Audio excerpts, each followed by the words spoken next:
right, we're live. What's up? I am joined today by not just my buddy, but I guess everybody's buddy these days. Being the one and only Preacher Reads, who has just taken BookTube by storm. When did you start? When was your first video? When did that come out? My first public video was like January 4th or 5th, Okay, it's pretty I good. believe. Right Yeah. after the last, it's right after I did a town square. So I did Yeah, the December town square, and then I was like, yeah. hmm, Town Square has kicked off things for many of us here.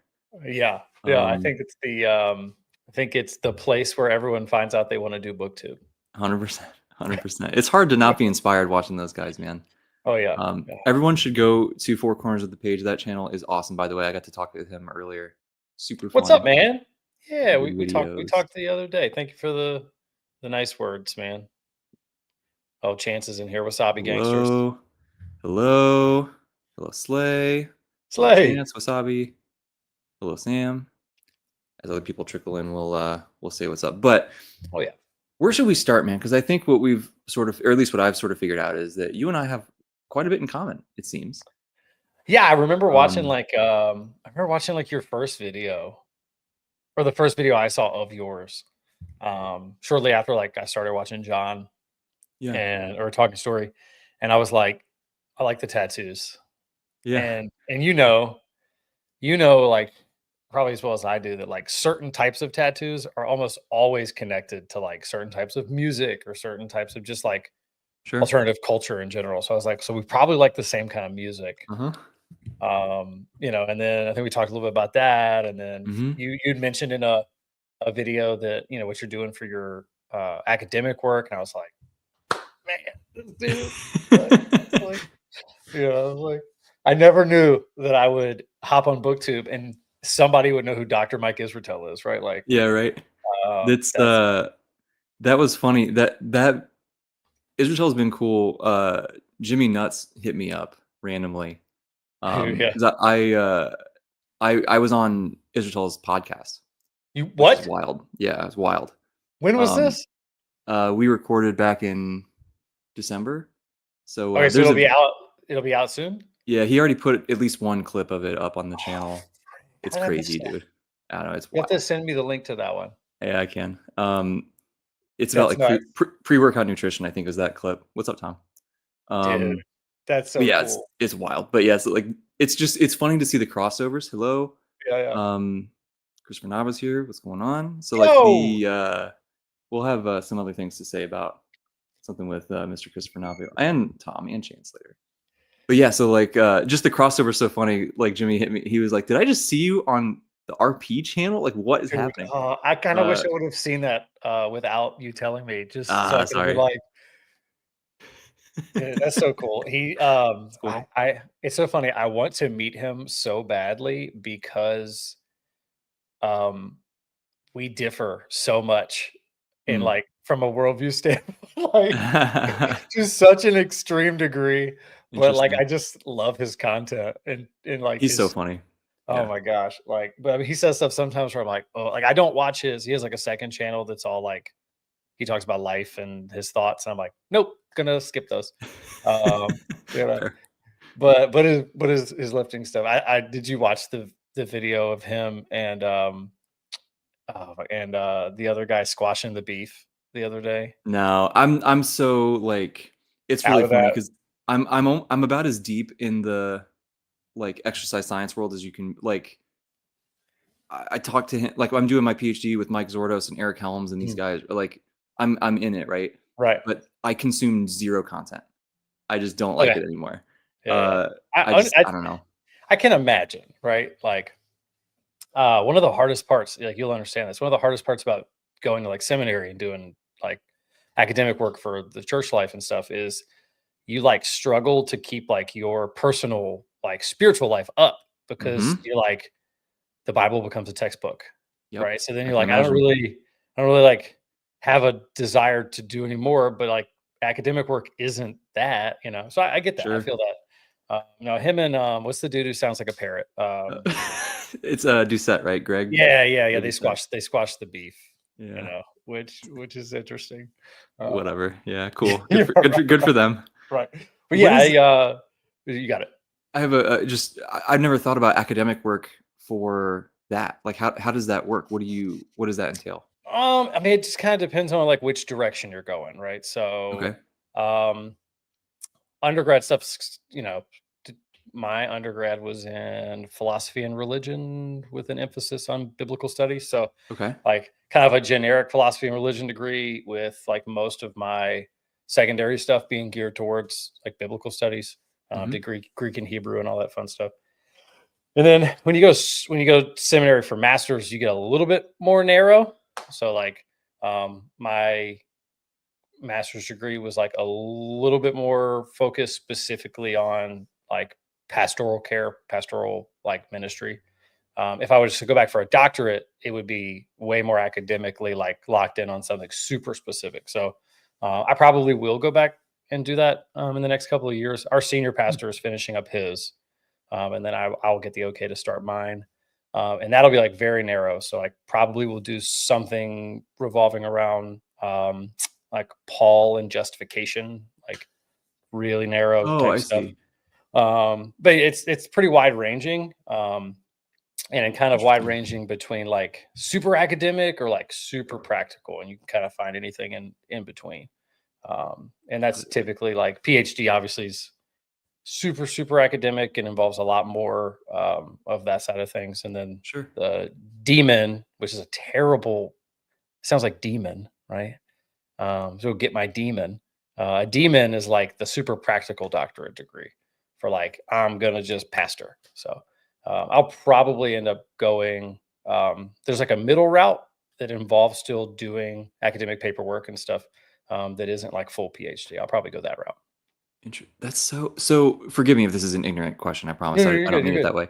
D- does it mostly entail like studying the Bible and like analyzing so that you can then disseminate the information in a different way? Or like how Yeah. to I kind of depending on which route you take, right? So like okay. my senior pastor, his doctorate is in like pastoral counseling and leadership. So it's more about like how he runs the church, how he helps people, Okay. directionally in terms of spiritual. My kind of focus will be more biblical studies. So like a lot on like what was Paul doing when he was Mhm. writing the letter to the Romans in its relation to like a certain theological concept. And so that's kind of more what I'm engaged with, what I enjoy. And I do a lot of the curriculum writing and teaching and stuff at our church. Um, and so that's kind of geared towards that, right? Like helping people understand the original intent of scripture. Um, yeah, Yeah. so that's kind of what I enjoy more. Whereas like Yeah. our senior pastor's stuff is super geared towards like you've got people at your church, you've got to lead them. Here's how you do it. You know, Interesting. so it's pretty wide ranging. Yeah. I'll have to do some more like language stuff. So I'll have to get like re-upped on some Greek and Hebrew and all that fun stuff. Mostly Greek, but Oh, okay. I guess I didn't even think about that. So yeah. you've learned some of that in the past already then. Are you like Um, Philip that you're fluent in these ancient languages? heck no. Yeah, if you ever ask the question, "Are you like Philip?" Just the answer is no. That's probably true. Yeah. Yeah, yeah. No, I am. If you threw like a Greek New Testament at me right now, I could probably stumble through it. Maybe. Mhm. Hebrew, no. Been a while. Okay. And Hebrew's like weird. The hardest part about Hebrew is that there's a basically zero holdover, like grammatically and vocab wise. Whereas, like Oh, at least with Greek, there's like some words that you sound it out and be like, oh, that's that because that word turned into this and then it became an English word. sure. That doesn't exist in Hebrew like at all. So Got it. my vocab would be like this, but mostly, with those, it's since it's there's really no speaking it. It's all about translating it, and you're using resources. It's more just about having like a Mm, working understanding of the grammar because I can have a lexicon mm, with me the whole time I'm doing that kind of yeah, work. that makes Um, sense. but yeah, that's probably down the road. Right now, that would be the goal the next couple of years to head and do something like that. Cool. Just for the purposes of being better at teaching for the most part. Like it wouldn't change my job or anything like that. So Sure. Well, that's awesome. I'm always supportive of more grad schools. It's not for everybody, obviously, but for people who are excited about it and it means a lot to them, then it's like it can be so cool, dude. So my buddy Dave is in the chat. He said, "Finish Age of Madness, then Yeah. get your PhD." He's That's the one good that advice. ruined my February TBR Ah, because he just kept reminding me that I promised him I would read Age of Madness and I hadn't. And so then I picked up a little hatred and it was absolute gas. I still As haven't a read it. I need to.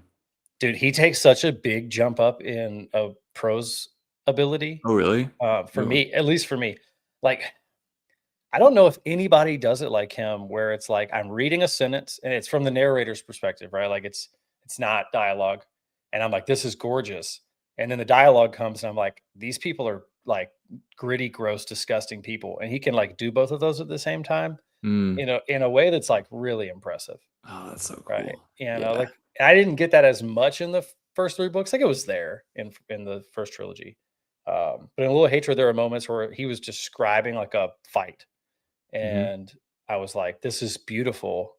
And then they started talking, and I was like, "Oh, never mind. We're in the first law universe, right?" Like, Yeah, there's gonna be some no one talks colorful dialogue, I'm sure. no one talks beautiful, but he was able to kind of do both at the same time. So, Yeah. but yeah, Dave wants me to finish that soon, and Slay wants me to finish to do Berserk, which Yeah. I I will I will happily pitch Berserk. How look. far I know you at least started it, right?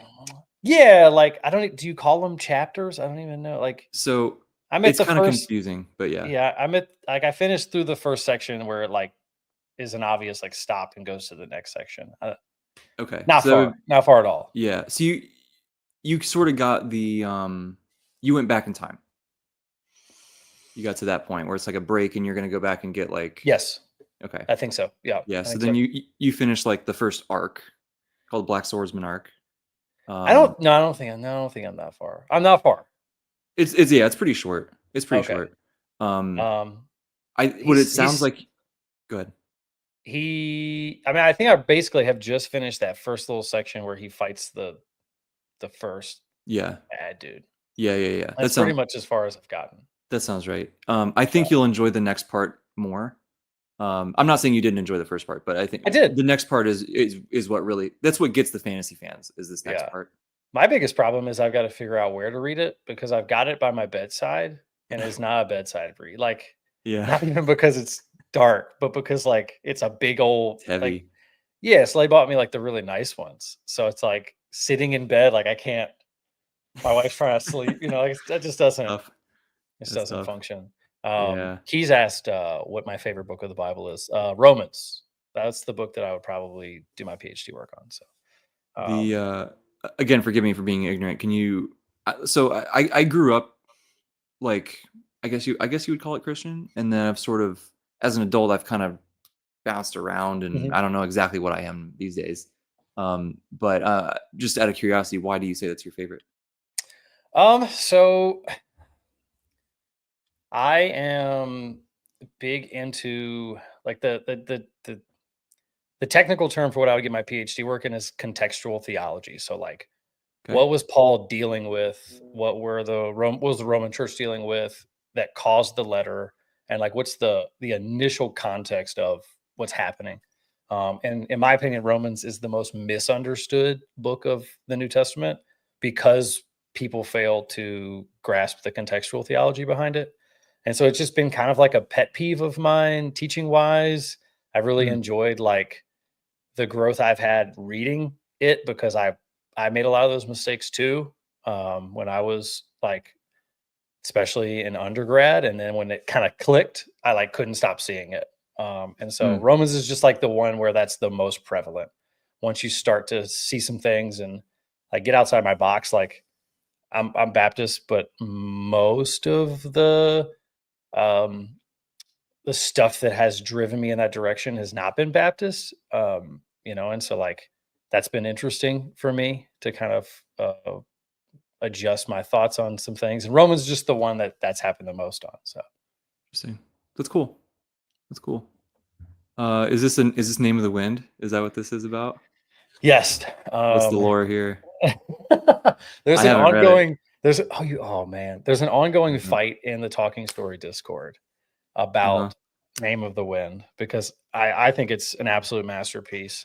And Kendall and a couple others um, hate it with like all of the passion of the universe. And if Kendall hates something, you're gonna hear about it. So we just constantly are just messing with each other. I Um, like it. I like it. it's so good. I don't if you I wanna read it for sure. it's so I understand it. I understand why people don't love it. I don't understand why people don't like it. Like that for me, I just can't compute. Mm. I understand why some people don't love it. Uh, but man, like I read some fantasy novels, I liked them, and then I read Name of the Wind, and I was like, whoa, like fantasy novels can be like that, Oh, that's you know? cool.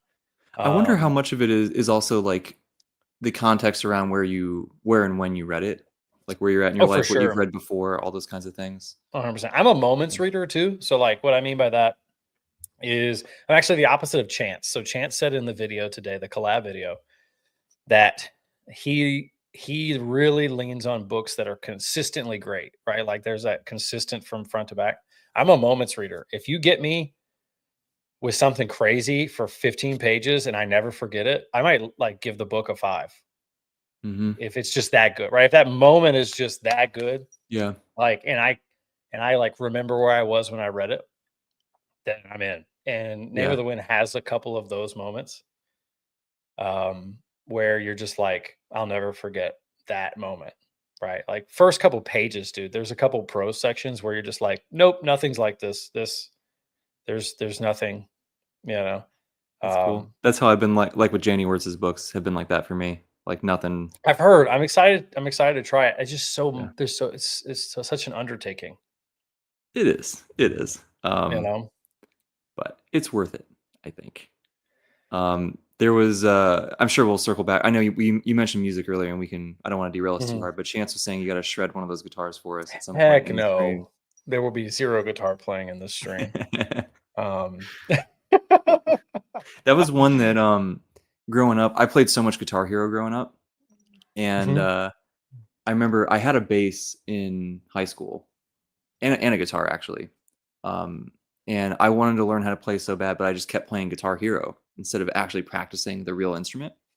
And mhm. so in hindsight, I'm like, if I would have put that time into the real instrument, I would have been pretty good, but I just never did it. Listen, And you 2 know, stories about Guitar Hero. I have a buddy who can 100% Through the Fire and the Flames on the hardest difficulty. respect.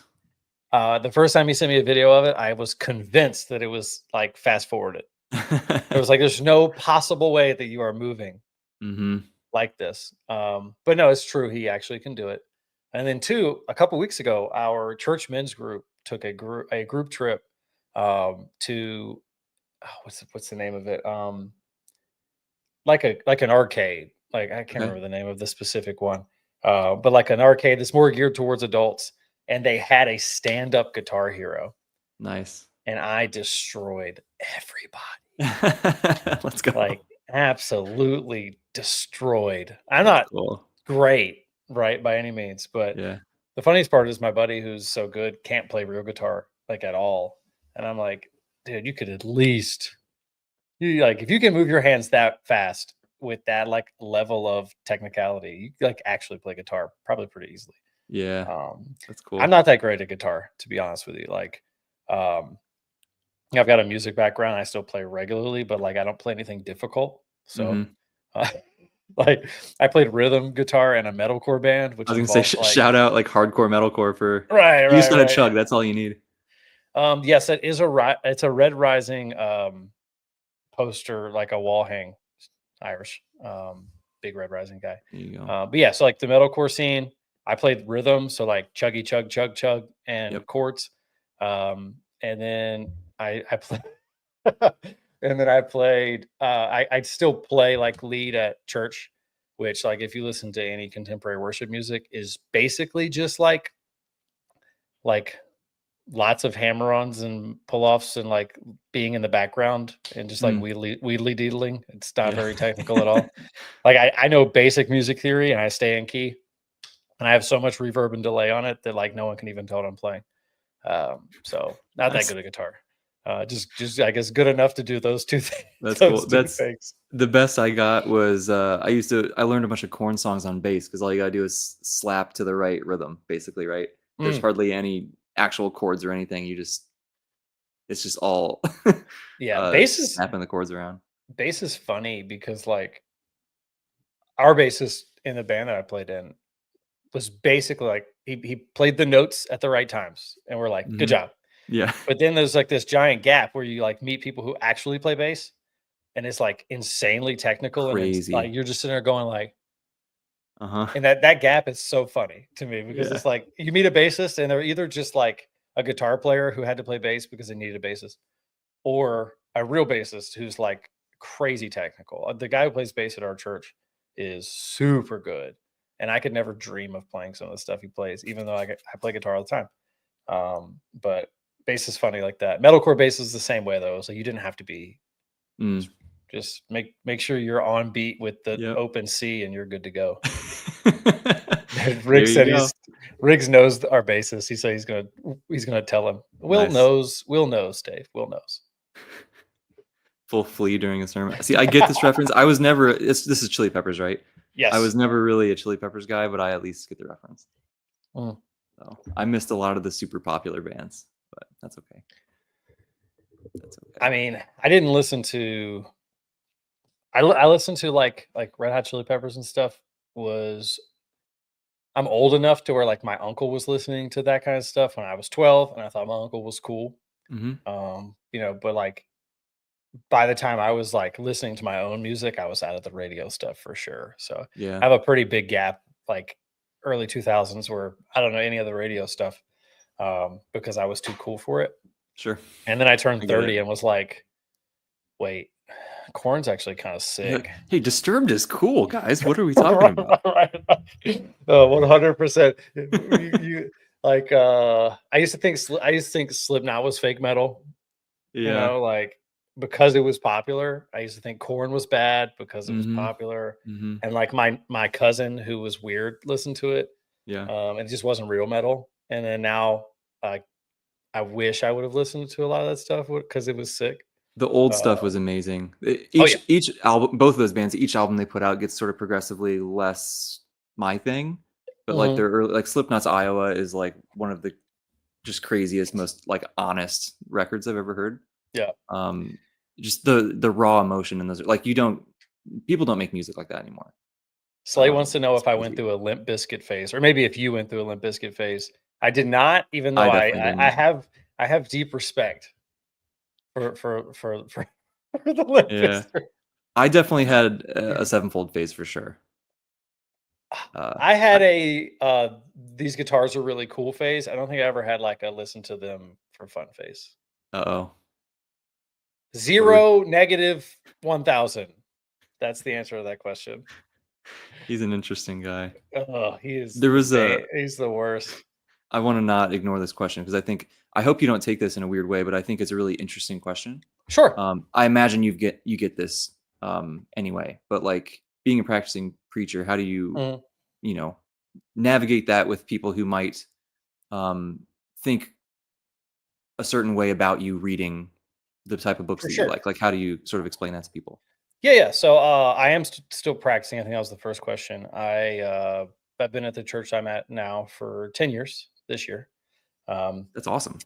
yeah, yeah, that's pretty abnormal. So like the average stay for a not senior pastor, so like someone who's not the top dude, is typically like 1.5 years. Wow, So okay. so I've been there 10. Um, our senior pastor's been there 21, and like the average stay for a senior pastor is like 5. So we're killing it. So I'm still there. I think it's a great question. It's one I've gotten before. And I Mhm. think for me, like growing up in the alternative music scene and working through some of those questions myself of like what we call it kind of in the Christian world is Christian liberty, right? So there's things that scripture doesn't say are that it doesn't like put its foot down on. And it really comes down to like your personal conviction, whether or not it drives you to make actions that scripture does put a foot down on. And so for me, what I always say is like, if I recommend a book and you feel like you shouldn't read it, don't, right? If you're a believer. But personally, for me, I'm going to read the things that I feel like I can read that align with my convictions. And I think you can find a lot of places in scripture where that's described, like Romans 11 and First Corinthians talks about it too. Um, and thankfully, a lot of the people in my church get that. I think we've taught scripture well at my church for long enough that people understand that everything's not the boogeyman. One, Mm-hmm. two, I think they get fiction is fiction. And so like to give you an example, not many people in my church would do the like Harry Potter's the devil thing, right? Even though I've heard that from Christians before. Um, Sure. but there is this wisdom I think that comes with recognizing that like nothing about Harry Potter's world, right, is indicative of anything reflected in the Christian worldview. So like even though the word witchcraft is in scripture and the witchcraft is in Harry Potter, like those aren't analogous things at Yeah. all because it's completely different um, realities, completely different worlds, and they don't cohere to each other. So like when I read Harry Potter, I read about self-sacrifice and Mm-hmm. friendship and love and all these things that are actually biblical. And I don't read like go do witchcraft, right? Like that's Sure. but some people struggle to like make that jump and see that that exists. I think it's really funny though. Most people that I've heard that kind of stuff from have no issue with like Disney movies where there's a magic lady giving somebody a horse and carriage to go to the ball, Mm-hmm. you know, or they like Lord of the Rings because Tolkien was a Christian, and so I think Haven't you heard? It's not an allegory. He stands right, on sure, that 10 toes down, not an allegory. It's yeah, like, bro, yeah, we yeah, know what this is. Like, we know what you're doing. yeah. Well, I mean, if anybody was doing an allegory, we all know it was C.S. Lewis because he didn't try to hide that bad boy at all. Yeah. Um, but and I would agree with like Britton said, Harry Potter in some ways is kind of a Christian story. It's more biblical themes than it doesn't. Um, yeah. So like, long story short, like for me personally, when I look at a story, I I ask myself, does this does this have negative things to say about my actual like worldview and what I believe to be true? And if it Mm-hmm. does it do so in a way that offends me? Then I probably just won't read it. That doesn't mean it can't be like critical, right? So like, there's been multiple books I've talked about recently that have some critiques of organized religion and things. That's fine. There's been like there's a Chuck Palahniuk book. I don't know if you've read any of his Mm-hmm. that I read a couple years ago. It went too far and basically just I was reading and I was like, this guy hates me, right? Like he hates me and what I believe, and that's just not for me. Mm-hmm. And then there's things I've read that you know may even talk about this idea of a god, but like I've heard someone say before, like, oh, Empire of the Vampire, that guy hates God. I'm like, well, the deity in Empire of the Vampire isn't the God of the Bible. So like he doesn't hate the one I believe is real. Like Sure. it's like a weird, it's just a word. Yeah. And so that's kind of the way I personally approach it. And then I do think that, there's some freedom to be had in like how you flesh out what you recommend, right? And I'm kind of working through that, like as a content creator. Like Mm-hmm. my buddy Josh, the Reformed Reader, right? Like he takes a little bit of a harder stance and does videos like, should Christians read X book? And I think it's Okay. a really cool way to go about his channel. And I've taken a little bit of a broader, like, hey, I'm reading this approach to like what I talk about.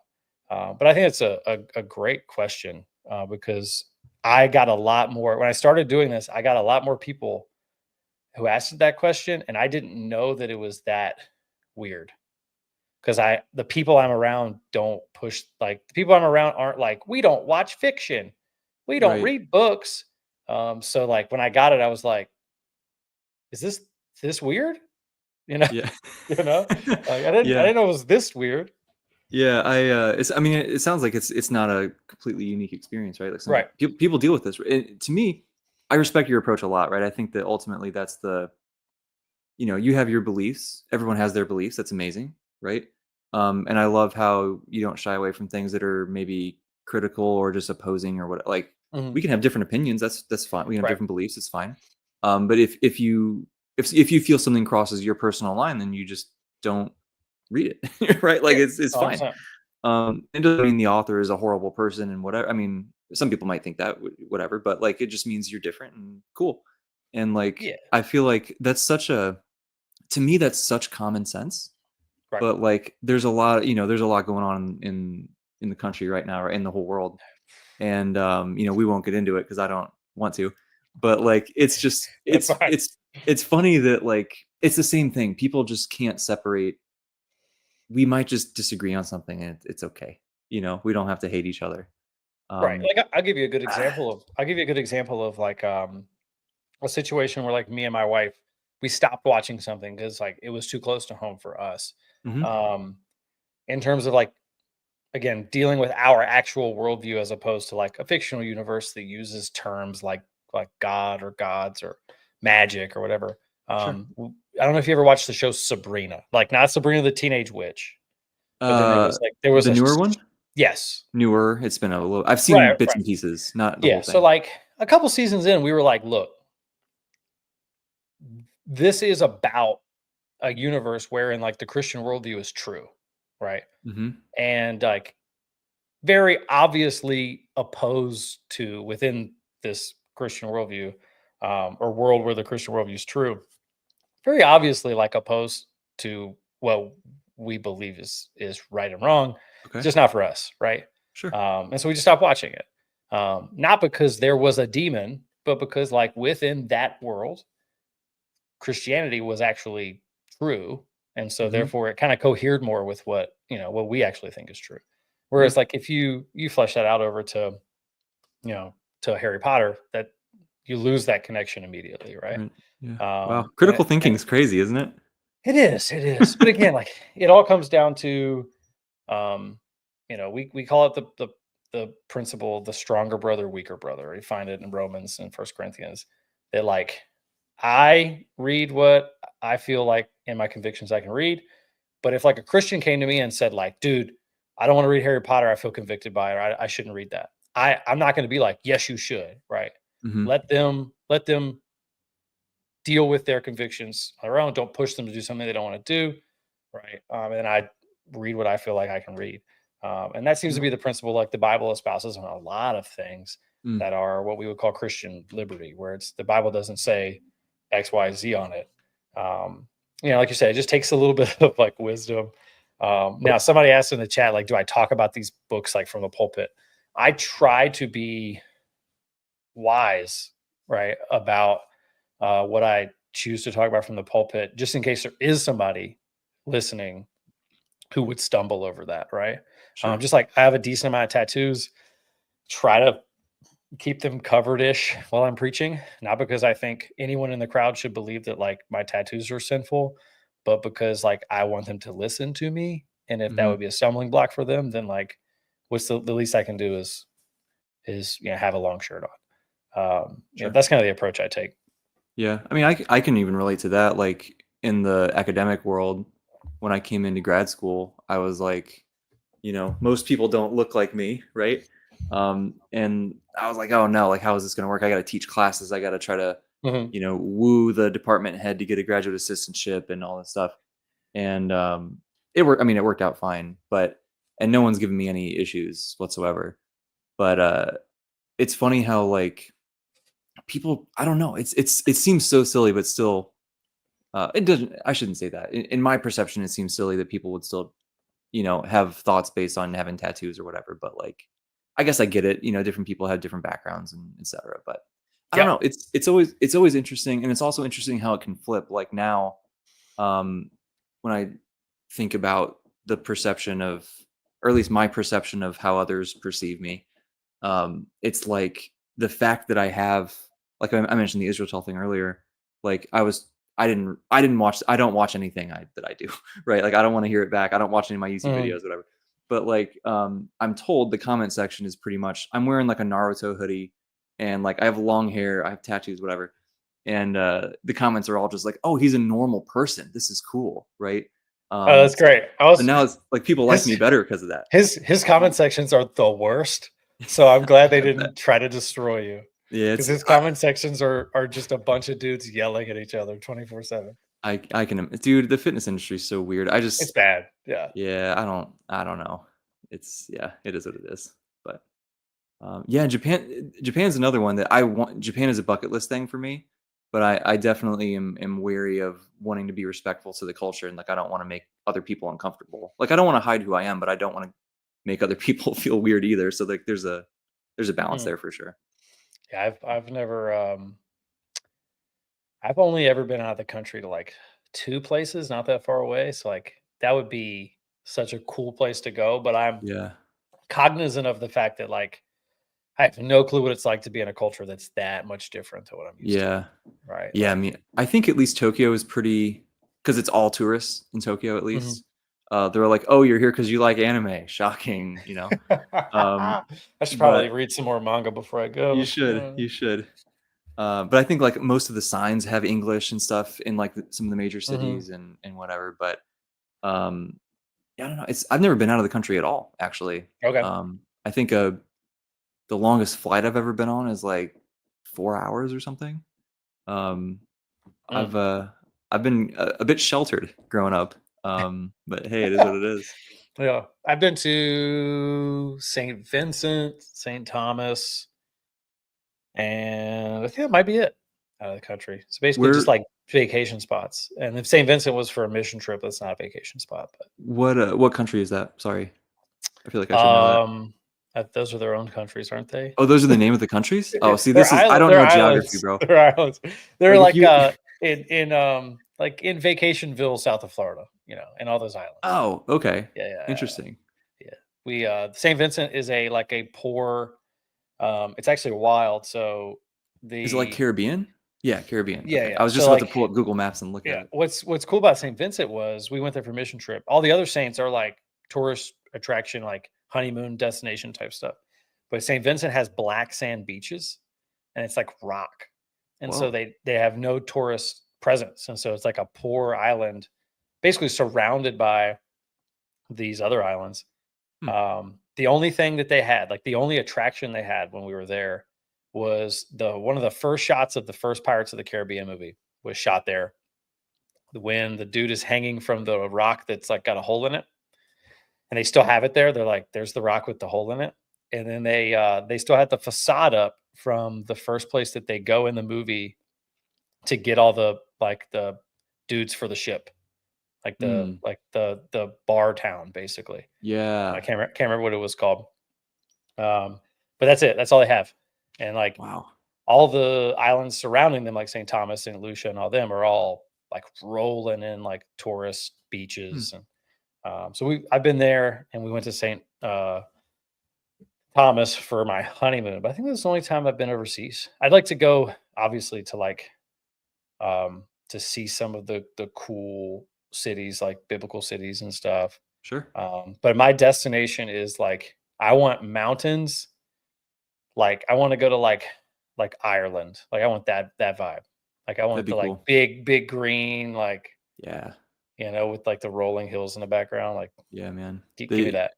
I think to me it's Japan, it's the UK, and New Zealand probably are like the top ones that I want to someday. I'm so scared of flying though, which is the main issue. Oh I man. hate flying so much. I hate it. I don't have a problem with it. We did a decent amount when I was younger. Um, I had to fly a couple times when I was in like high school because I played like travel baseball, and my parents both worked, so like they would just throw me on a plane, and Mm, our coach would pick me up from the airport. So I did it enough when I was younger that it doesn't really bother me at this point. But yeah. my wife would love to go to some cool places, but we're broke, so It's um, traveling's expensive. We I'm actually chances going to right. drop my Patreon tonight. I'm kidding. Um, Money grab. No. Yeah, on that note, we gotta go visit Slay in Kuwait so we can get some of that amazing food that he's told us let's do about. it. Oh, it looks so good. Yeah, I don't think Kuwait's on my wife's top 5 though, so it's gonna be a tough sell, It's tough, unfortunately. man. That's traveling is just so well, I don't know. I mentioned the Four Corners of the Page channel. He was telling me about some of his traveling and like he's found some pretty cost effective ways to do things. Mm. Um, he's been all over the world, man. It's crazy. Angel's got a cool question for you. Let's see what we got. What book got you started into Oh reading? boy. Thank you for checking out my channel, by the way. I appreciate that. What got me started into reading would probably growing up, my dad used to read to me before bed. Nice. And probably the first big thing that got me was a series of unfortunate events. Those were fun. But I think what really did it for me was Harry Potter. Mm. That was like that was my just cocaine for reading. Um, and it just I think I actually have a video on my channel that's kind of like my reading journey. Yeah. And so yeah, Harry Potter was huge, and then some other thing like Pendragon was huge for me too. Mhm. And Yeah, I remember that then video because I think we chatted about it afterwards yeah, a little that's right, bit. Because 'cause I'm doing a couple rereads of, like, middle grade series that I read, that's right, and, yeah, it's been interesting. yeah. Terrible prose. Oh my gosh. Yeah, Oh, man. Aragon was one for sure. Uh, Oh, Brian's here. What's up, Brian? Brian is here. John is here. He's telling you to drop the Patreon. That's funny. When did you first read man, I read the Narnia books. I think this was like, wow, this must have been like 3rd grade or something. Mhm. 4th grade, something like it was a long time ago, but I remember liking them. I don't remember hardly anything that happens, but I remember the lion and I remember the boat in like the 3rd book or whatever. Yeah, yeah, yeah. And I remember the what's his name? Tumnus. What is he? A Mhm. satyr? Whatever he is. I believe so. Yeah. Yeah. Yeah, man, I read Harry Potter was the first thing I remember reading, like, through and Fun. being like, "This is different." Um, in my memories, which, kid memories are always interesting. Um, Mhm. in my memories, I bought the last one and read it in one night in my memories. Probably didn't Mhm. actually happen, but I think I read most of it in one night. Yeah. Um, and then, like I said, it's like a little bit of an emo kid in middle school, so like gravitated towards the horror stuff. Like Cirque du Freak was huge, which that's what I'm rereading through. Mhm. Um, and then I like once I got to high school, I lost any interest in reading. I was in like ALAP classes and just hated everything that they made us read. Yeah, I did too. Which like if Tori Talks was in here, she'd yell at me for some of my opinions on those books. Um, or Carly. But it wasn't until college I was on summer vacation with my now wife, and they go to the beach and they just sit there, right? Like they don't do anything. Mm, And they have a beach place. And so like this was a regular occurrence. I dated my wife for 8 years before we got married. So like this was something I was doing over and over again. And I just got to the point where I was like, I need something to do. Like sitting here is so boring. I'm a lake person. Like I grew up at the okay. lake. I grew up doing like action sports and stuff at the lake. Like Mhm. that was fun. And then I started going to the beach because she was cute Sure. and it was like really boring. So I went to the Target. I'll never forget. I went to the Target and I was like, well, if we're just gonna sit here, I guess I'll read. I hadn't really read anything except for school stuff for a long time, and went to the bookstore and 11/22/63 had just come out, Mm, and I had never read a Stephen King book. I was like, well, we're gonna be here for a week, and that's a chunky boy. Let's do it. And so I picked it up and read it, and then like never stopped after that. that's cool. And that's like I remember so vividly being like, I almost picked up something else. Like I almost picked up like a bad like crime book or something. Mm, And like what would have been different if I would have picked up yeah. you know Harlan Coben instead of Stephen King or something. That's funny. And so that drove me right back into reading and then like back into loving horror specifically. And I did like horror only for a couple of years. And then it was my buddy Dave who was the one who was like, you need to read First Law. Mm, And I was like, I'm not really into fantasy. And he was like, no, you should read First Law. So I read First Law on a cruise, read all three of them. And that was all she wrote. on that one. That's But awesome. yeah, Yeah, Stephen King is the reason why I have no money and I have all these books. that's funny. I still haven't read any King at all. I'd like to. I have like a list. But he's got so much stuff. Oh, dude, you But said you haven't read any? none. Listen, None at listen. all. Yeah. Let Which me one should I ask. start with? Let me ask you this: what do you want the most out of it? Um, Do you want two things. weird? Yeah, there's two things. I think one is Okay. give me something really scary. Okay. And then the second thing is I know I want to read the Dark Tower at some point, so I want Mm. the main connection points before I hit the Oh. Dark Tower so I get like the full effect. Oh. That the second one's gonna be hard because the Shame on me. connection points are much less Sanderson Uh-huh. esque and I'm here much for more subtle like stuff. I'm trying. very subtle. Right. Yeah. Very, very subtle. But cool, almost cooler because they're so subtle, Yeah. right? And like in the weirdest books, right? Like there's an it reference in this book called Later, which is like a newer book that is published through the cold case crime books that he does, Mm-hmm. which most people don't even like pick up. It's like a little like almost like mini kind of it's weird. Um they're all published like with the same type of cover, and a lot of people don't like them. But Later was good, and Later has this killer it reference that most people just like missed. But most of his books exist within this multiverse, if not all. And so on the second one, that one's tough. Like there's some that are more like Through the Eyes of the Dragon, the first novella in Hearts in Atlantis, and a couple of those are like straight up tower books or tower Okay. stories. I hear the stand Um, is an important one. The Stand's story by itself is not super referential to the Dark Tower, but a character is. Okay. So like Fair. the story itself doesn't have too much there, but there's a specific character that's very referential. He does that a couple times. Um, Okay. where there's a character that you're like, whoa, that one. I actually would disagree on Salem's Lot. Sorry, John. Well, you But got Johnny and Tom saying it, so Slice has different oh, seasons. different Salem's Lot is season. alluring because it's vampires, right? Yes. And I just watched Nosferatu, which is now one of my favorite movies I've ever seen. So I'm on the vampire train right now. Salem's Lot is probably one of his best small town. Like when you read Salem's Lot, you will get the feel for how he does small towns and how, like, for Hmm. some reason, his ability to do small towns is like miles beyond most people's. Like, you're going to spend a lot of time in Salem's Lot just going, I'm just hanging out in this small town with these people. I like love these people. Can I go here? Can I move? Well, other than the vampire thing, Yeah. right? Like this, it makes you fall in love with the town. Cool. But not in my top 10. I I love King more for his engagement with like morality, the depravity of man, psychological horror, and then Yeah.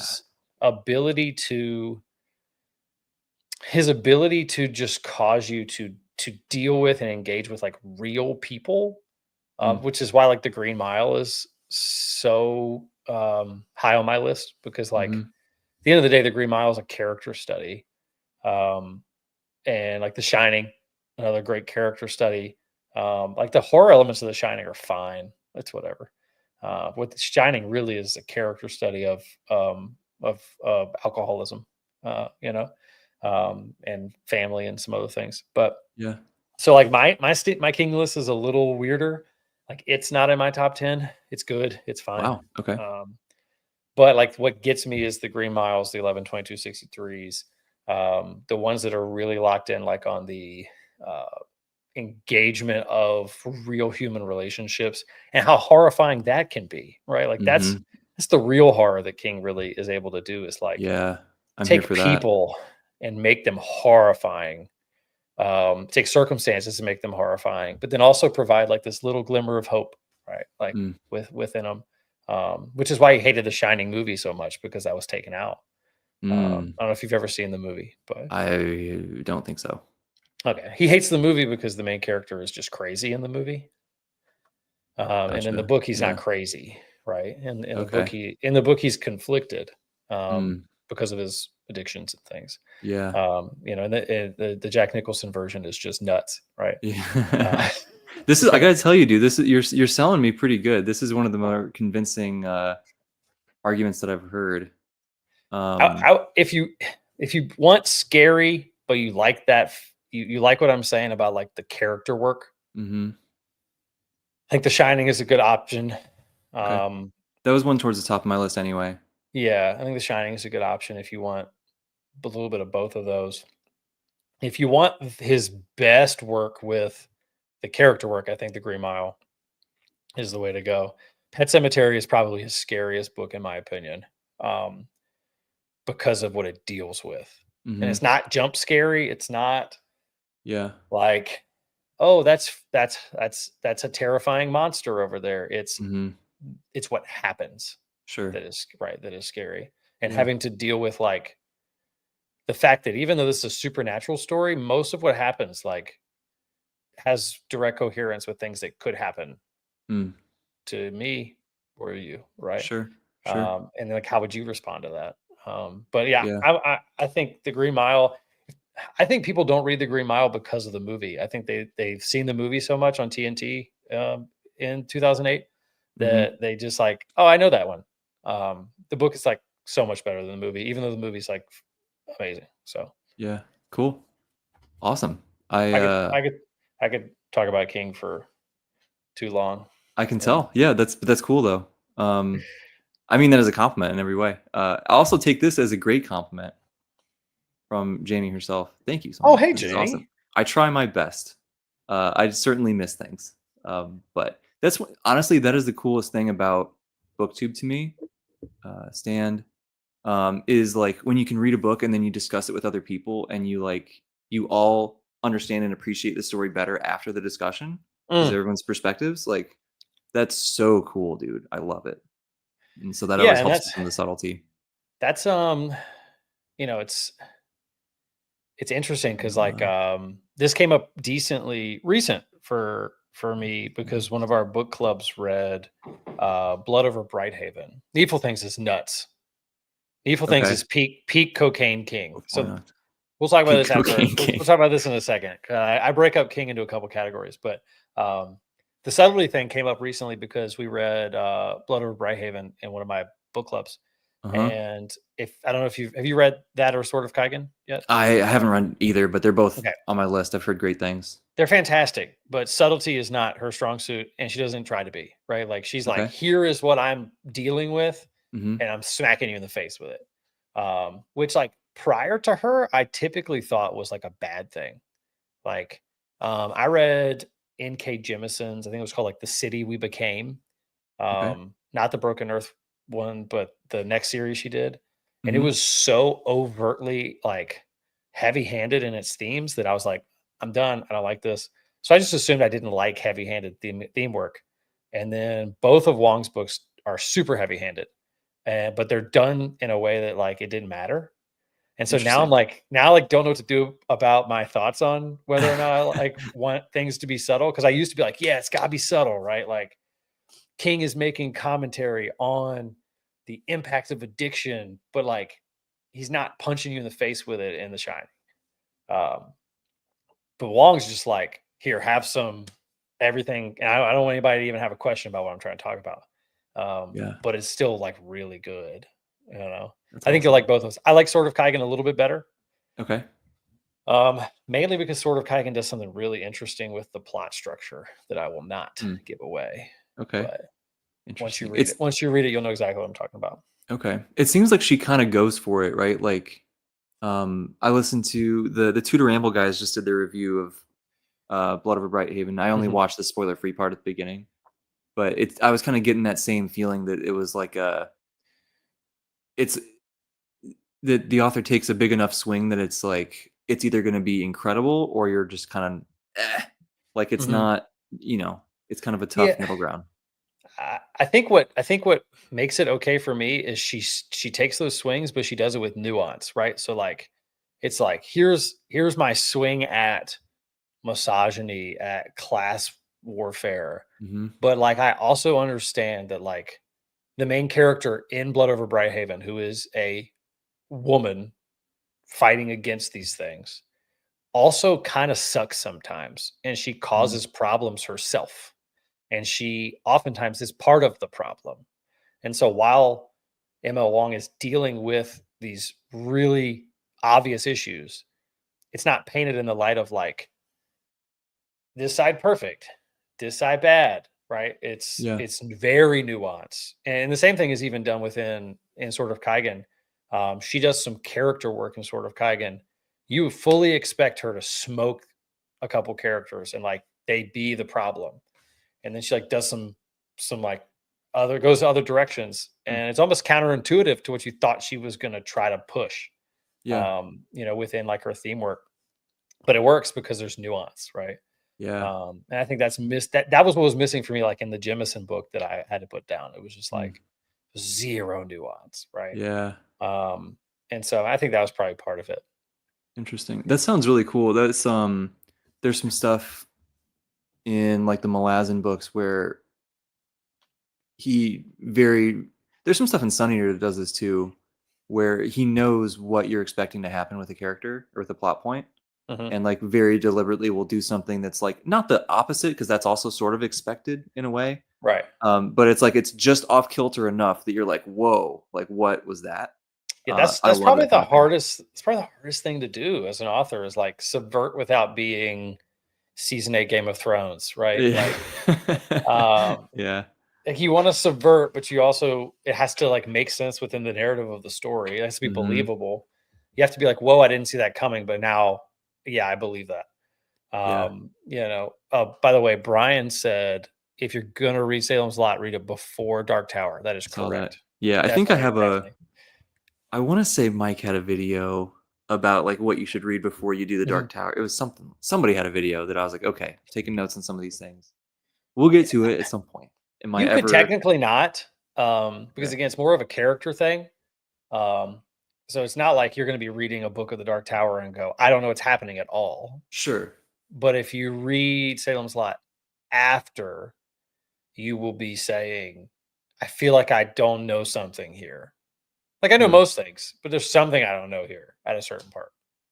And Salem's Interesting. Lot's good. Don't get me wrong. I have this little bit of like I have to check myself. I have this little bit of an aversion to the typical answers when it comes to King. Right? People are like, what Hmm. should you read? And it's like Salem's Lot, Pet Cemetery. I'm like, no. Like, and I like give my other options, which You is mean like the emo kid who played in a hardcore band is trying to go against the grain? What? yeah. No way. No way. I was only slightly emo. Okay. Okay. Fair. But How? no, Okay, hold on. We gotta explore this. How emo were we? dude. Mostly innerly emo. So Okay. like, I was like a sports kid, and Hmm. my dad pushed that pretty hard. So like, outwardly didn't really dress super emo, but like I Okay. wrote poems in early middle school that were pretty Okay. dark. Like I, about some dark stuff. Tight pants. yeah. Listen, it is not fair to have David in the chat. Okay, that's my best friend I love it. Oh wait, growing up we had hair growing up though. and now. I did not have the emo hair because I have super curly hair. Would have never worked. That's I have tough. like really curly hair, so I could have tried and it would have not gone well. I did Gotcha. have some like cool V-necks in high school, Mm. but I could never do the V-necks. that was more like metalcore kid than emo, Mm. Yeah. So were the tight pants. The tight pants were more metalcore kid than emo. But Yeah. I It's always funny. always had to ride that line because I was like, like a varsity athlete too. So like Right. I had to Yeah. switch out of my tight pants occasionally. Yeah, the skinny jeans and basketball shorts, there's a weird duality to them, you know? I mean, I it's funny, man. Like I look back on like high school especially, and I was like this weird smorgasbord of so many different things. And I'm like, Mm. how did all of that even like happen or work together? I Like, relate, yeah. like we were, super involved in the church, but I like was at a bar like 3 Saturdays out of the month playing metalcore music Uh-huh. like most of the year from junior year through like college, right? Yeah. And like super involved in the metalcore scene. Like me and David probably went to I don't know, 40 to 60 shows a year, maybe Wow. more, Yeah. right? Like that's what we did. And then like every Sunday it was like right back at church, right? Uh-huh. Which is probably why I feel decently comfortable having that nuance, in this world and stuff too. Yeah. And then it was like the summer hit and it was like travel baseball, go get a college scholarship at the same time. So, That's uh, funny. yeah, Yeah. yeah. I had kind of, I don't know, similar in some ways, but it was kind of it wasn't all at the same time. I had my when I was young, like grade school and high school, I was more sports. Mhm. And then after high school is yeah, it was after high school is when I kind of there was the transition period in the last couple years of high school, right? Where I'm starting to be like, we're shifting away from the sports look into the other stuff. And like I was in the emo phase, dude. Like I Yeah. had I had the haircut, I painted my nails, I wore eyeshadow, I did everything.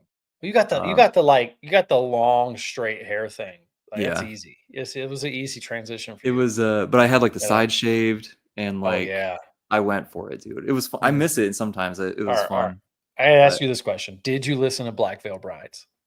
I I did for a little bit. No. I did for a little bit All right, because guys, my wife's calling. I gotta go. when here's my BBB story. Okay, when their first stuff was coming out initially, this is like Knives and Pens for those who were in the know. Mhm. Okay, when I heard that, I was like, okay, this is cool, right? I like this.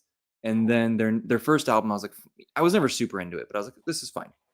And then their second album came out when they went full like Kiss, Mhm. glam arena rock, whatever. And I was like, this ain't it. I'm gonna bow out here. And just totally forgot about it. And then a couple years ago, me and my girlfriend and a friend went out and we saw they came, but I went to see Ice Nine Kills and Motionless in White, Mhm. but Black Veil Brides was there also, and they were awesome live. I was blown Okay. away. I was like, I was expecting nothing at all, but it was pretty cool. So we played a show with them right after the first album came out. And I had no clue who they were. The show Yeah. was with now looking back on it was funny. The show was Sleeping with Sirens. Do you remember Okay. Sleeping with Sirens? Uh-huh, for sure. Um If you can't it hang. was Yeah, yeah. Sleeping with Sirens. You can't hang them. Where's the door, baby? All right. So Uh-huh.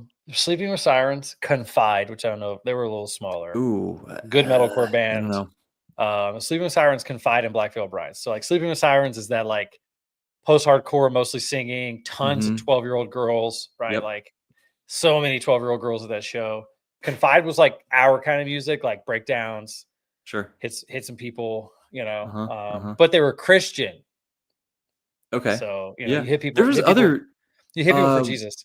what was Um, the For Today? That was oh, they dude, had some really heavy stuff. half of the bands we played with claimed to be Christian. It was like you Mm. were better off being a Christian metalcore band at that point, right? Mm. Under Oath, Devil Wears Prada, for like all those bands, all you know. Yeah, And yeah. so it was Confide, and then Black Veil Brides was on the show. I'd never heard of them, never seen them, never watched a single thing. Uh-huh. And so we roll in, we're setting up the show. People start flooding in. And all these people, they were the first touring band.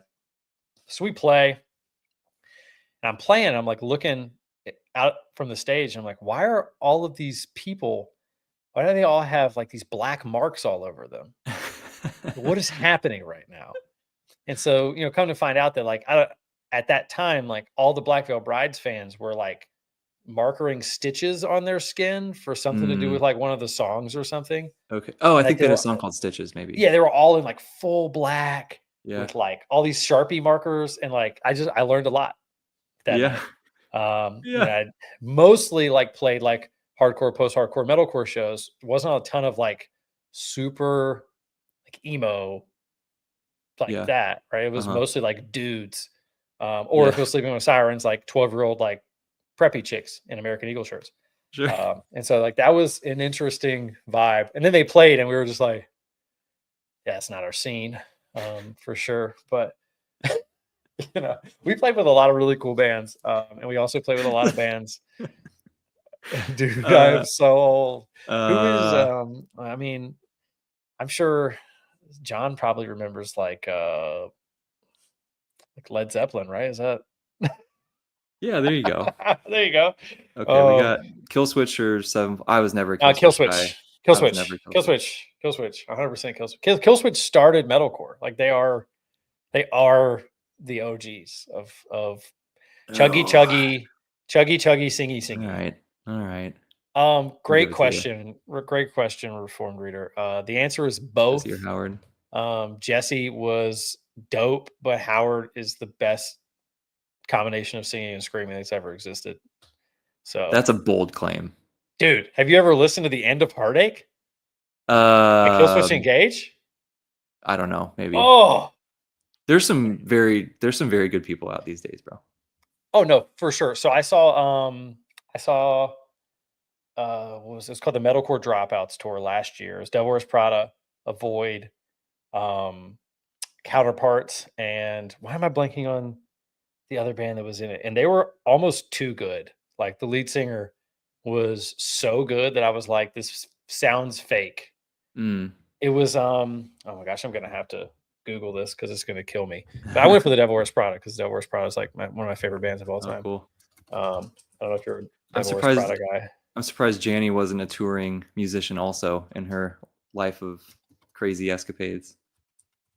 John Moore. Okay, AC/DC, Judas Priest for John. That makes sense. Oh, Fit for a King was the other band. I've heard of them. Yeah, I've heard of them. Dude, like, he was too good. He was too. Everything was like the screaming, the singing. It was all insane. Man, I don't know how far into the like extreme side you go, but Will from Lorna Shore is starting to sing now. Like, and his cleans are actually really good. So if he can get amazing at like regular singing, like he's up there too. So the heavier I go, the further away from like that side of things I go, more to just like straight beat down. Like if I'm going heavy, I'm listening to Knock Loose. Like, I don't want there to be anything but just like chugs. Yeah. And arf. Right. Yeah. So not super into like black and death metal. Like this is just not my vibe for the most part. Yeah, it's very little for me. Here and there. I like Lorna. There's some. I love Bleeding Through. They take a lot of black metal influence. I'm a big Cradle of Filth guy, but like that's about it, to be honest. Yeah, there's a string of bands that are doing this thing they call new death metal, like NU death metal, and it's basically like if death metal met up with like Limp Bizkit. There's a band called 1056 that does it really well. Yeah. It's basically like it sounds like deathcore, but like the dude's rapping almost. Yeah, like 1056 and stuff. That dude used to sing for Betraying the Martyrs. I saw them live. His vocals are crazy. Dude, I remember him. 1056 is crazy in general. I remember him vividly because at the show I can't remember who we were. It was when he was in Betraying the Martyrs. It was Carnifex, and it was I haven't heard that. A couple other people. So long. Yeah, but I remember him so well because I was in the crowd. We were watching I can't remember who was playing at the time, and I turn around and here's this just super tall, skinny dude, full suit, like suit and tie, cover, all the tattoos and everything. And I was like, this is such a look, and I love it. And that was like what started I love that combo of like really nice clothes and tattoos. That I was like, someday I will be covered and have a suit. I will be that person. Yeah. So I like honestly, I think that those guys are fun to watch. They remind me of Amur. Like, Amur was fun. They remind me of like heavier Amur that takes themselves a little more seriously. Another band kind of in that vein. I don't know if you ever listened to Darko. Yeah, a little bit. Dude, they're crazy. Yeah, that's the new deathcore type vibe. Yeah. So if I get heavy, I go that direction. Yeah, fair. As opposed to the like almost like operatic, like that's what I think of when I think of like Lorna Shore. Is like it's very like theatrical. Operatic. Yeah, very theatrical. Just not my vibe for the most part. I totally get it. Yeah. What's like I'd probably listen to Slaughter to Prevail before I listen to Lorna Shore. They're cool. They're cool, but I'm kind of slowly I don't know.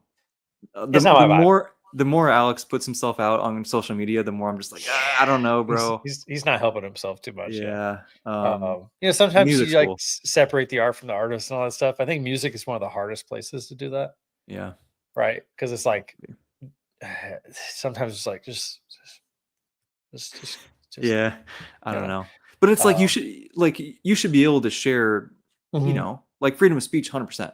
100%. But like Yeah, I don't know. There's some things that like I might just choose not to say publicly.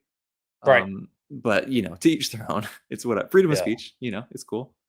Nothing wrong yeah. with that. But that's and I only really listen to like heavy stuff at the gym at this point for the most part. Mhm. Mhm. Um, More like big pop punk guy. Yeah. Big Bill Big, Murray guy, right? oh, dude, Yeah, saw you him were telling me live. about them. Saw him live, and it was the greatest live performance I've ever seen.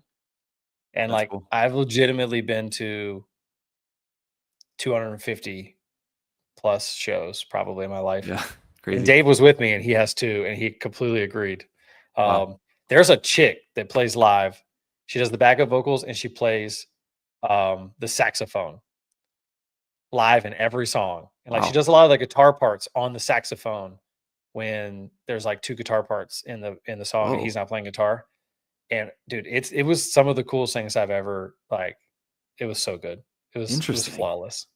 Yeah, you have to go see him if you have a chance to go see him That's live. cool. And he's funny as crap. And that's what's so cool about him is like he is a joke, right? Like he's a troll. He's funny, but the music is super serious, and like the Okay. lyrics are super serious. And Interesting. like, Yeah. I mean, like really, like there's a couple songs on the newest album that are like genuinely heartbreaking songs, or genuinely like really impactful lyrical songs. And then you go see him live, and he's like, "Sup, guys," and he just says just some ridiculous like sexual reference, right? Or like Cool. just something crazy, and you're like, "Oh boy," That's you know. wild. But no, he was so good. He was super good. So I like that. I listen to a lot of like I don't even really know how to describe it, but like at some point, pop punk bands like listened to Nirvana, and then they were like, "We want to be pop punk, but we also want to be grunge." Okay. And so there's a couple bands like Citizen, Balance and Composure, The Dangerous Summer, a couple bands like that. I'm not Um, familiar with those. Dude, if do you like grunge at all? Um, I haven't listened to much of it to be my Okay, like the immediate answer I was going to say was no, but I was like, that's not fair. I haven't really tried it very much. So right, right. I'll shoot you a couple. It's like a bunch of pop punk kids got tired of being happy, um, okay. and then they were just like, I also listened to Nirvana twice, and so now we're gonna be that. Okay. It's really good. It's really good. Um, but yeah, so music is and has been like a really important part of uh of my life, but like now it's directly competing with books because like audiobooks, Mm. like I need to listen to audiobooks to like meet my TBR every month, and I'm like, crap. But the gym, like, do I listen to Bill Murray or do I listen to Howling Dark? Howling Dark. Yeah. Howling Dark. Howling Dark. My favorite story like this is Vera. If anyone's not familiar with her channel, you should go subscribe immediately. She's Mhm. amazing. But she was listening to Assassin's Quest at the gym, and she abbreviated it as Ass Quest. And so she's listening to Ass Quest while at the gym, and like this is just the perfect story. No. Yeah. Tom says so no girl pop. Actually, um, the first two Billie Eilish albums are absolute gas. That's my hot take. I would probably like that. I haven't listened to her stuff, but I'm a Yeah. unashamed massive Megan Thee Stallion fan. So I like am I am not. I love Um, Megan. but I do I I would do have a marry little her in I a do have a second. little bit of a soft spot for Billy. Poppy, which Poppy's starting to do like heavy stuff, Yeah. is pretty cool. Um, yeah, I for the longest time, the one genre I was like, no, like I will not listen to country. Like we're from the South and a very country area. And like Mm-hmm. again, emo kid has to rebel. Like I hate country. Exactly. Yeah. Um, but recently I've been getting into like I call it sad boy country, but Okay. like it's not like good old boy, like here's my dog and my rifle and my tractor country, but more like basically like pop punk breakup lyrics, but with country music. Interesting. Okay. Sam Barber is one. like probably Zach Bryan's probably the one who's the most popular out of that group. But Okay. I'm starting to listen to some country, and I like feel weird about it. I feel like I Growing up. feel like 25-year-old Dustin would be so mad at me. You know, Post Malone is one I've heard some of his stuff. That's someone threw out Post Malone. Yeah. Posty, he's so talented, but it's such a weird. He has a song, and I'm going to go on a rant here, but he has a song. It's probably the saddest song I've ever heard, and it's not on his last album, but the album before that's the first song, and it's about how he can't stop doing all the self-destructive things that he does in his life, because if he does, no one will buy his albums. Mm. And it's Oh, I think I've like heard this. That's familiar. absolutely heartbreaking. Yeah. Right. And he's like dealing with this idea of like, if I get happy and I get healthy and I get sober, you won't want to listen to my music anymore. Mm-hmm. And I'm like, oh, Yeah, oh that's heavy. gosh. And then the next 8 songs are about doing drugs. And I'm like, well, it's like he did the one song Yeah. that he wanted to do, and then he was like, and back to making money. That's good enough, man. I just love that he's such a Magic the Gathering nerd, and Is he? he's a huge nerd, man. Okay. He paid some random dude $2 million to get a Lord of the Rings Magic card. Like, he's like, That's he wild. won, you know. Jelly Roll, I haven't tried Jelly Roll before. I don't know. The country's a hard thing for me, man. Yeah, Jelly Roll is recently kind of moved into the like Christian-ish world. So like he just did like a collab with a big Christian artist, and Okay. so it'll be interesting to see what happens there. Yeah, because that's a big shift for him. But yeah, for the most part, still don't like country. There's just like 2 or 3 dudes that something about them, that I can vibe with. But yeah, I do need to put down the Bill Murray and do a little bit more of this guy for sure. How far are you now? Like probably 20%. Okay. Not super duper far. Yeah. So the February ruined me, man. I bit off more than I could chew in a lot of ways. So like I picked up an arc from a guy that I wanted to read. I said yes to a self-pub arc, and got 50% of the way through and just couldn't finish it, which I felt bad about. But and so like that threw me off a little bit. And then Dave convinced me to read a little Hatred. Loved that, but that took I took time. And then I wasn't going to read Discovery until mid-March at the earliest. I'd even said like I was going to try to time Discovery for putting my review out a week before release date. Like that was what I was going to do. And then you guys all wouldn't shut up about it. You're welcome. And so I just had to read it. I couldn't stop myself. So then I picked up Discovery halfway through the month. And so then like 3 books rolled over into March, right? So like I'm still reading. I'm working on this one, which has been really good, by Blood by Salt by Jay Alodom. But like I'm working through that one for another book club. We have a book club with my buddies in a Discord called 9 Realms that we do every month, and so we've got the Rise of Kiyoshi this month. Avatar. It's actually really good. I don't know anything about Avatar, but I'm enjoying it. Okay. Yeah. The show was cool. I haven't seen what's the spinoff, Legend of Korra. I have not seen that. Sure. This is like set well beforehand. So I'm enjoying it. It's cool. It's been pretty good. Yes. Discovery has to be read now. I did read it. I finished it 3 days ago. And as I said in our little group chat, like I need to talk to people about it now. Yeah. We need to hop in a private Discord call and talk about it now. Dude, it's awesome. So I'm a little behind on Howling Dark because of that. So like February bled into March, and I had some things I needed to finish. I'm almost done with the Black Mantle by Andrew Watson, which is really good. Like I really want to check those out. Yeah, really. I expected some high highs from that series because it's a cool premise.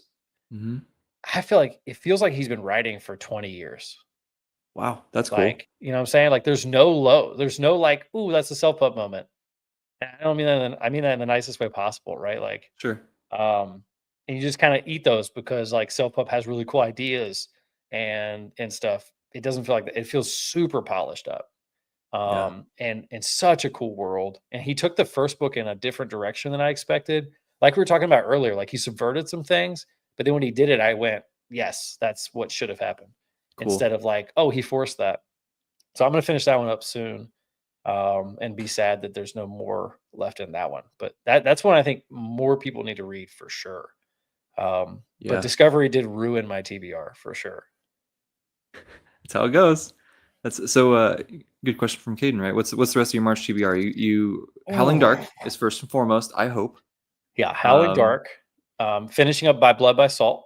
Mm-hmm. Rise of Kyoshi. Mm-hmm. Then we are going to go to the Patreon read for Talking Story, which is why am I blanking on the name of it? It is help me out in the chat here, guys. Somebody will know. John's here. He might. Well, I don't know. He might remember. It's Jacob's job in the production meetings. He has to remember everything. John is kind of old, so I'm just kidding. Hold on, I'm gonna pull it up real quick. It's on my phone. The Children of Gods and Fighting Men. That's right, the Shauna Lawless one. Yeah, and then Patreon read for Tori is The River We Remember by William Kent Kruger. So that'll be the second book I read by him. His other book is in my top 10 all time. So wow, some fantastic stuff. And then one I'm super stoked for, The Animus Paradox. It's a novella by Adam Bassett. It's like a cyberpunk book. Sounds cool. And so I've heard really good things about that one. And then if that's a pretty short one, I will probably start at the end of March bleeding into April. I'm going to hop on the Philip Chase train and start the Way of a Dan. Yes. So, that's all. That makes me so happy. And then my early plans for April are that I have Abel Montero's book to read before he releases it. Which I'm really stoked to try Chris out. just mentioned that too. Yeah. Yeah. Very excited to read that. And then one other arc that I'm pretty stoked to check out. And other than that, I'm hoping The Way of a Dan is so good that I just got to keep going. So. It is. Yeah. And then I always have to leave room for the Nine Realms book pick, or Dave will beat me up. There you go. So there you go. Man, you have a lot more. I got like a couple. I'm in the middle. I'm a third of the way through this right now. Fool's Hope. I've heard really good things. I've heard it's dark, but I've heard really good things. It's dark for sure, but it's good. It's really fast. Like okay. It looks thick, but like I'll read this in a week, and I'm not a fast reader, right? Like you fly through it. I got that, and then I think I'm gonna do the. I read this Benedict Jacka book last year called Inheritance of Magic. Okay. It was just really fun. It was like the first urban fantasy I think I've ever read, actually. What's the name of that series? Inheritance of Magic. Yeah, same as the first book. Is there another series by him? Yeah, he did the Alex Verus. That's the one that is that the one Andrew Wizardly Reads always talks about? I think he's read it. I know Brian likes it a lot, and I think Brian, read the first book. Yeah, that's why that sounds familiar. Yeah. Yeah. But I think I'm going to read the second book, I think, after that, because it's short and sweet. Because I had to squeeze it in before I leave for the ICFA conference. And I'm very excited for it. The Hootie Wootie conference? The ICFA conference, ICFA. It's like a fantasy conference thing. Okay. So I thought maybe it was like a working out, like no, it's not nearly that cool. You're gonna go hang out with all the academics. No, I will get to hang out with Janny and nice. Anybody else who I know. Steven Erickson tends to go a lot of times, so I might get to meet him. That'd be amazing. We'll see. But I remember you talking about that. Oh, yeah, that's dope. Are you guys like decently local to each other at all, or not really? I'm pretty close. It's like a 3-hour drive for me or something. Okay. I know your general area. I have zero clue where Chances. So. Yeah, he's further north. I don't know if he wants me to reveal, but he'll have to fly down. But it'll be cool. It'll be super fun. Like we've never met in person, but we're like, oh, we probably won't murder each other, so we'll share a hotel room and it'll be fine. Well, unless they're playing the long game, right? That's true. He seems pretty sneaky. So. Yeah, this is what I told the Talking Story guys. I was like, look, because we're not super far away. I was like, I'm just playing the long game so that I can get you guys down to the lake, and then, he's serial killer. So There you go. Perfect. just I can meet the dragon himself, the critical dragon. oh, nice. Donaldson. You should Yeah, dude. I'm so you excited. gotta throw up Angel's last one, because there's no way in the world that she reads slower than Jacob at Talking Story. That's a lie. That's what he said too. No one That reads is a slower. lie. Oh, That's funny. I love that dynamic. I remember watching Talking Stories channel and being like, he started having Jacob talk more, or Jacob started talking more, but he was still behind the camera, remember? Yeah. Dude, And that's when I was like, this dynamic is fantastic. This has to perfect. happen more. And Mhm. then Jacob moved, and he was on the show, and I was like, I love John, but like that dynamic just, it made everything so much, made John like open up even more. I feel like John Yeah. became less, I don't want to use the word scripted because he was never scripted, but John became more like the witty repartee just brought Yeah. the best It's out of even more everybody, relaxed. right? Oh yeah, 100%. dude. And I don't think anybody else has that vibe, right? No, I don't think Like so. no one else has that vibe. Yeah, that channel You is know. special, man. I said it. I think it was when they hit like 3,000 or 5,000 or something, and I Mm. left a comment. I'll have to. I gotta see if I can find it because I want to have that. I want to have the receipt. But I left a comment that was like, "Someday this is going to be one of the biggest channels on BookTube," and As it it's looking deserves pretty to be. good. Yeah, Yeah, as it agreed. deserves to be. But I mean, I think that like I'm glad that I caught it. I'm glad that I caught that transition moment, right? Where it was Yeah. like, who's that dude talking? Okay, that's his son. Okay, he's the one who produces. Okay, I got it. Mhm. He's talking a little bit more. Okay, he moved, so now he's got a camera. Okay, this is a blast, right? Like I loved that transition. The You know, the Jacob next uh the next evolution that we need is the Mr. Pooh cam, Jacob right? would disagree, but I would Just him always in the 100% agree. corner, Yeah. just sleeping probably because that's what pugs do, right? Yeah, Uh, I love the running joke that Jacob just can't stand Mr. Pooh. yeah, I Or know. maybe It's it's not great. a joke. I don't know if it's written on the bathroom walls everywhere, that's for That's sure. true. Definitely on mine. And then they Um, just pop out a banger novel. So, yeah, right? yeah. Yeah, Slay agrees. We need a poo cam. Mm. Are you gonna try to go up to Worldcon? I know a lot of people are trying to make it. Where is that at? Seattle, I think, this year. Oh, no. No. But it's like it was in I like Glasgow last year, so like okay, this so is this the is, like, about the closest closer. it's gonna be. Yeah. I would love one day to be able to go to something like that. Right now, I just imagine like getting out of this chair, walking upstairs, and being like, "Hey, honey, um, you and the three kids good with me, like bouncing out to Seattle for 4 days for some nerd stuff," and she would be like, no. So, Lame. I mean, I've got I've got like a 3 under 10, so 3 kids under 10, so um, any Yeah, time away is like, I can well, imagine. I take one vacation a year. Um, the Nine Realms guys I've mentioned a couple times. It started as a gaming Discord community, Mhm. um, and like we had content creators and like kind of all that kind of vibe. And then now it's just basically just a community. We still play a lot of games in there and stuff, but Yeah. um, there's about a group of 25 of us that are super duper close. And about 3 years ago, we started doing a meetup every year. Oh, cool. And so we meet up once a year, from like all around the states, and we fly in and we hang out for a week. And so um, I really that's my non-family vacation every year, Mhm. Mhm. and so that's probably about all I'll get. So That's cool. um, It's tough. It's tough. It's also expensive, right? Like it's not just the flight, but it's also now you Airbnb or a hotel, and then the registration's $150 or whatever it is, and yeah, it adds up. Food, like it adds up quick. yeah, I'm sure it'd be a Um, blast. A bunch of my buddies went to Dragonsteel last year and had a yeah, good time. yeah, that looked really cool. I probably wouldn't be let in after my Wind and Truth review. So I probably yeah. would be, but it's I don't know. It's those are tough. Conventions as a whole are tough when they're just man, it just the money just adds up so quick. And that's the biggest that and Mhm. having to fly are the barriers for me.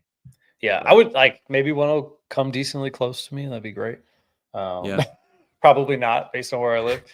Nothing cool comes out this way. Yeah, the Dragon Con in Atlanta seems pretty cool.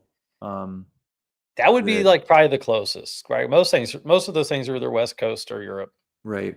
from what I've seen. So there was a really cool Comic-Con. It was like 3-hour drive for me or something. I got to meet Sanderson at it. oh, Like nice. it was like, it wasn't a book thing, it was just a general Comic-Con, but it was still really cool.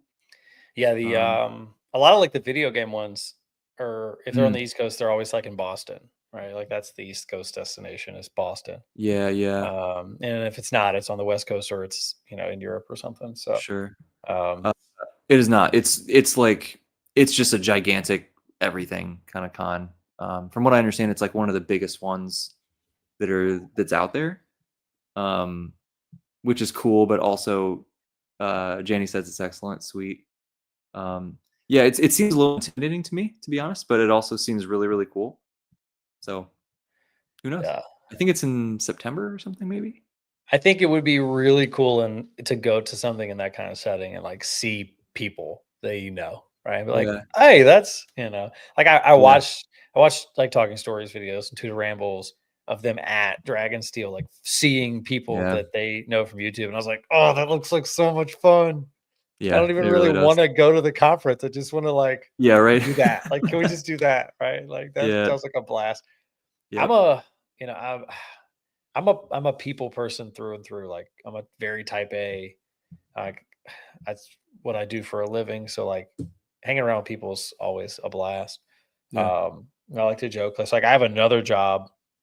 My second job, I work basically. I work with high school baseball players, helping them like find colleges to play for. So like helping Oh, with their cool. college recruiting. And so my two jobs involve talking to people and talking to people. And then I decided that I didn't do that enough, so I should have a YouTube channel. Um, and but I did before the YouTube channel, which is why like I have like the nice microphone and stuff. I did do like video game streaming for a while. Oh, that's cool. I did like the Twitch thing. It was fun, but it was exhausting. You talk about like putting out YouTube videos is an 18th of like the just exhaustion that was like regularly streaming. Really? Why is that? Just how long you do it, You or what? have to have a schedule. You have to do it regularly. You can't miss it. If you miss it, you lose all your momentum. You have to be on your P's and Q's live, right? You can't like pause it and go eat some food and take a break and like reshoot it. If Huh. you're not on your P's and Q's, like people stop watching. It- like, so you get home from work and you're like, I feel like crap. I want to go take a nap. Nope, you can't. You got to get ready for like 5 hours of Apex Legends, and if Wow. you Jeez. don't smile the whole time and talk to chat, no one's gonna watch. You know. So like even for me as a person, super type A, it just got to the point where I was like, I don't want to press like go live, Yeah. like basically ever. And so I was like, why am I was making like a little bit of money, like, why am I doing this? Mhm. Right. Cuban says, anyone want to preacher mukbang Twitch? The most money I ever made on Twitch was doing a hot wing challenge. So I don't know. Hey, I mean, you gotta do what you gotta do, man. You gotta yeah, pay the bills. people will pay to see you suffer, dude. So if the bills I ever mean, come knocking, I did it this way. It was they had to hit a certain goal to get me to eat the wings. And then if they met another goal, I took away the ranch. And if they met another goal, I took away all drink.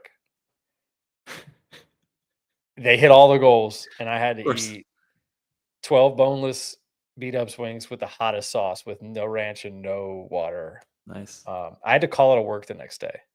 Wow, really? It was that That's bad. Oh, dude, I mean, this is a yeah. family channel, but your boy was messed up for Uh-huh. a couple of days after that. I can imagine. Um, Yep. but man, I really enjoyed it at first, but yeah, it's like, do you feel bad if you don't upload a video like on the day you're supposed to? No. Yeah, like I, yeah. imagine that, but like a million times worse because you posted your schedule on Twitter, and if you don't do your schedule, then like no one they're gonna unsub because they give That's you money wild. to go live 4 days a week. from 5 Oh, to 9. they pay you on the front end. I mean, not technically. I mean, it's kind of like YouTube subs, right? Like they Okay. just every month they just decide whether or not they're going to Got keep it. Okay. subbing to you. That's just But like the like, culture is the expectation of the yeah, schedule. if you say you're going to be live 4 days a week, and then 2 of those days you're like, sorry, now I'm good. They're just going to go find someone else to watch, right? Gotcha. That makes sense. That makes And sense. then you have to play games that like you don't want to play sometimes, right? Like because Uh, if you play a game no one wants to watch, no one shows up. So then you're like, sure. can't even like do what I want, Yeah. right? So, Yeah, that doesn't feel super um, worth it. I mean, the hardest part is like you either make. I mean, I made a little bit of money, but like if you're making the top, like if you're like successful, then it's probably worth it.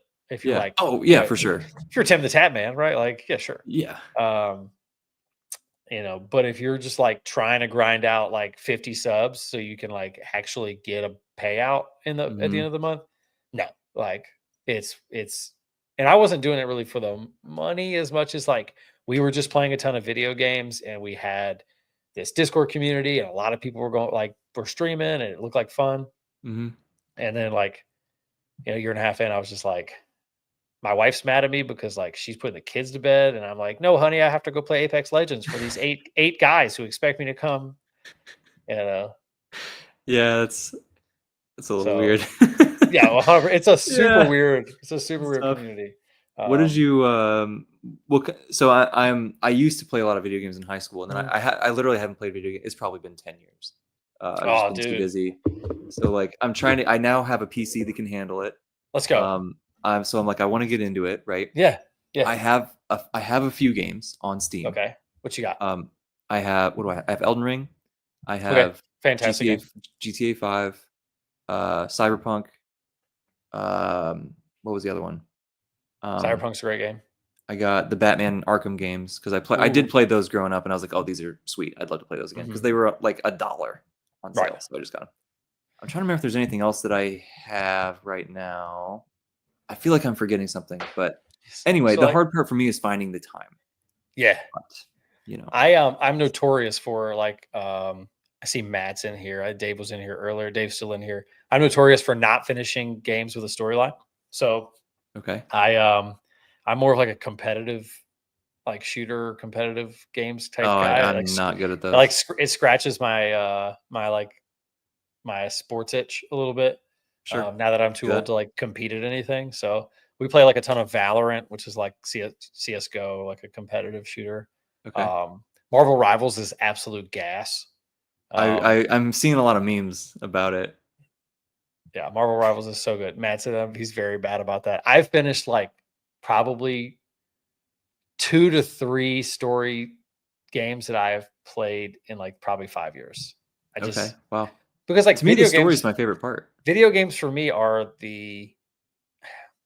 there's 2 problems. Again, people person. So like Mhm. I like playing video games with people.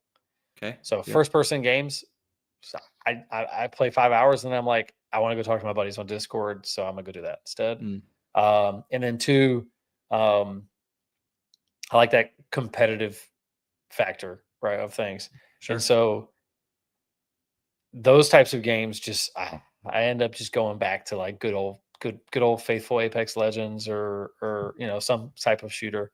But I'll tell you the game that I've beaten 3 times.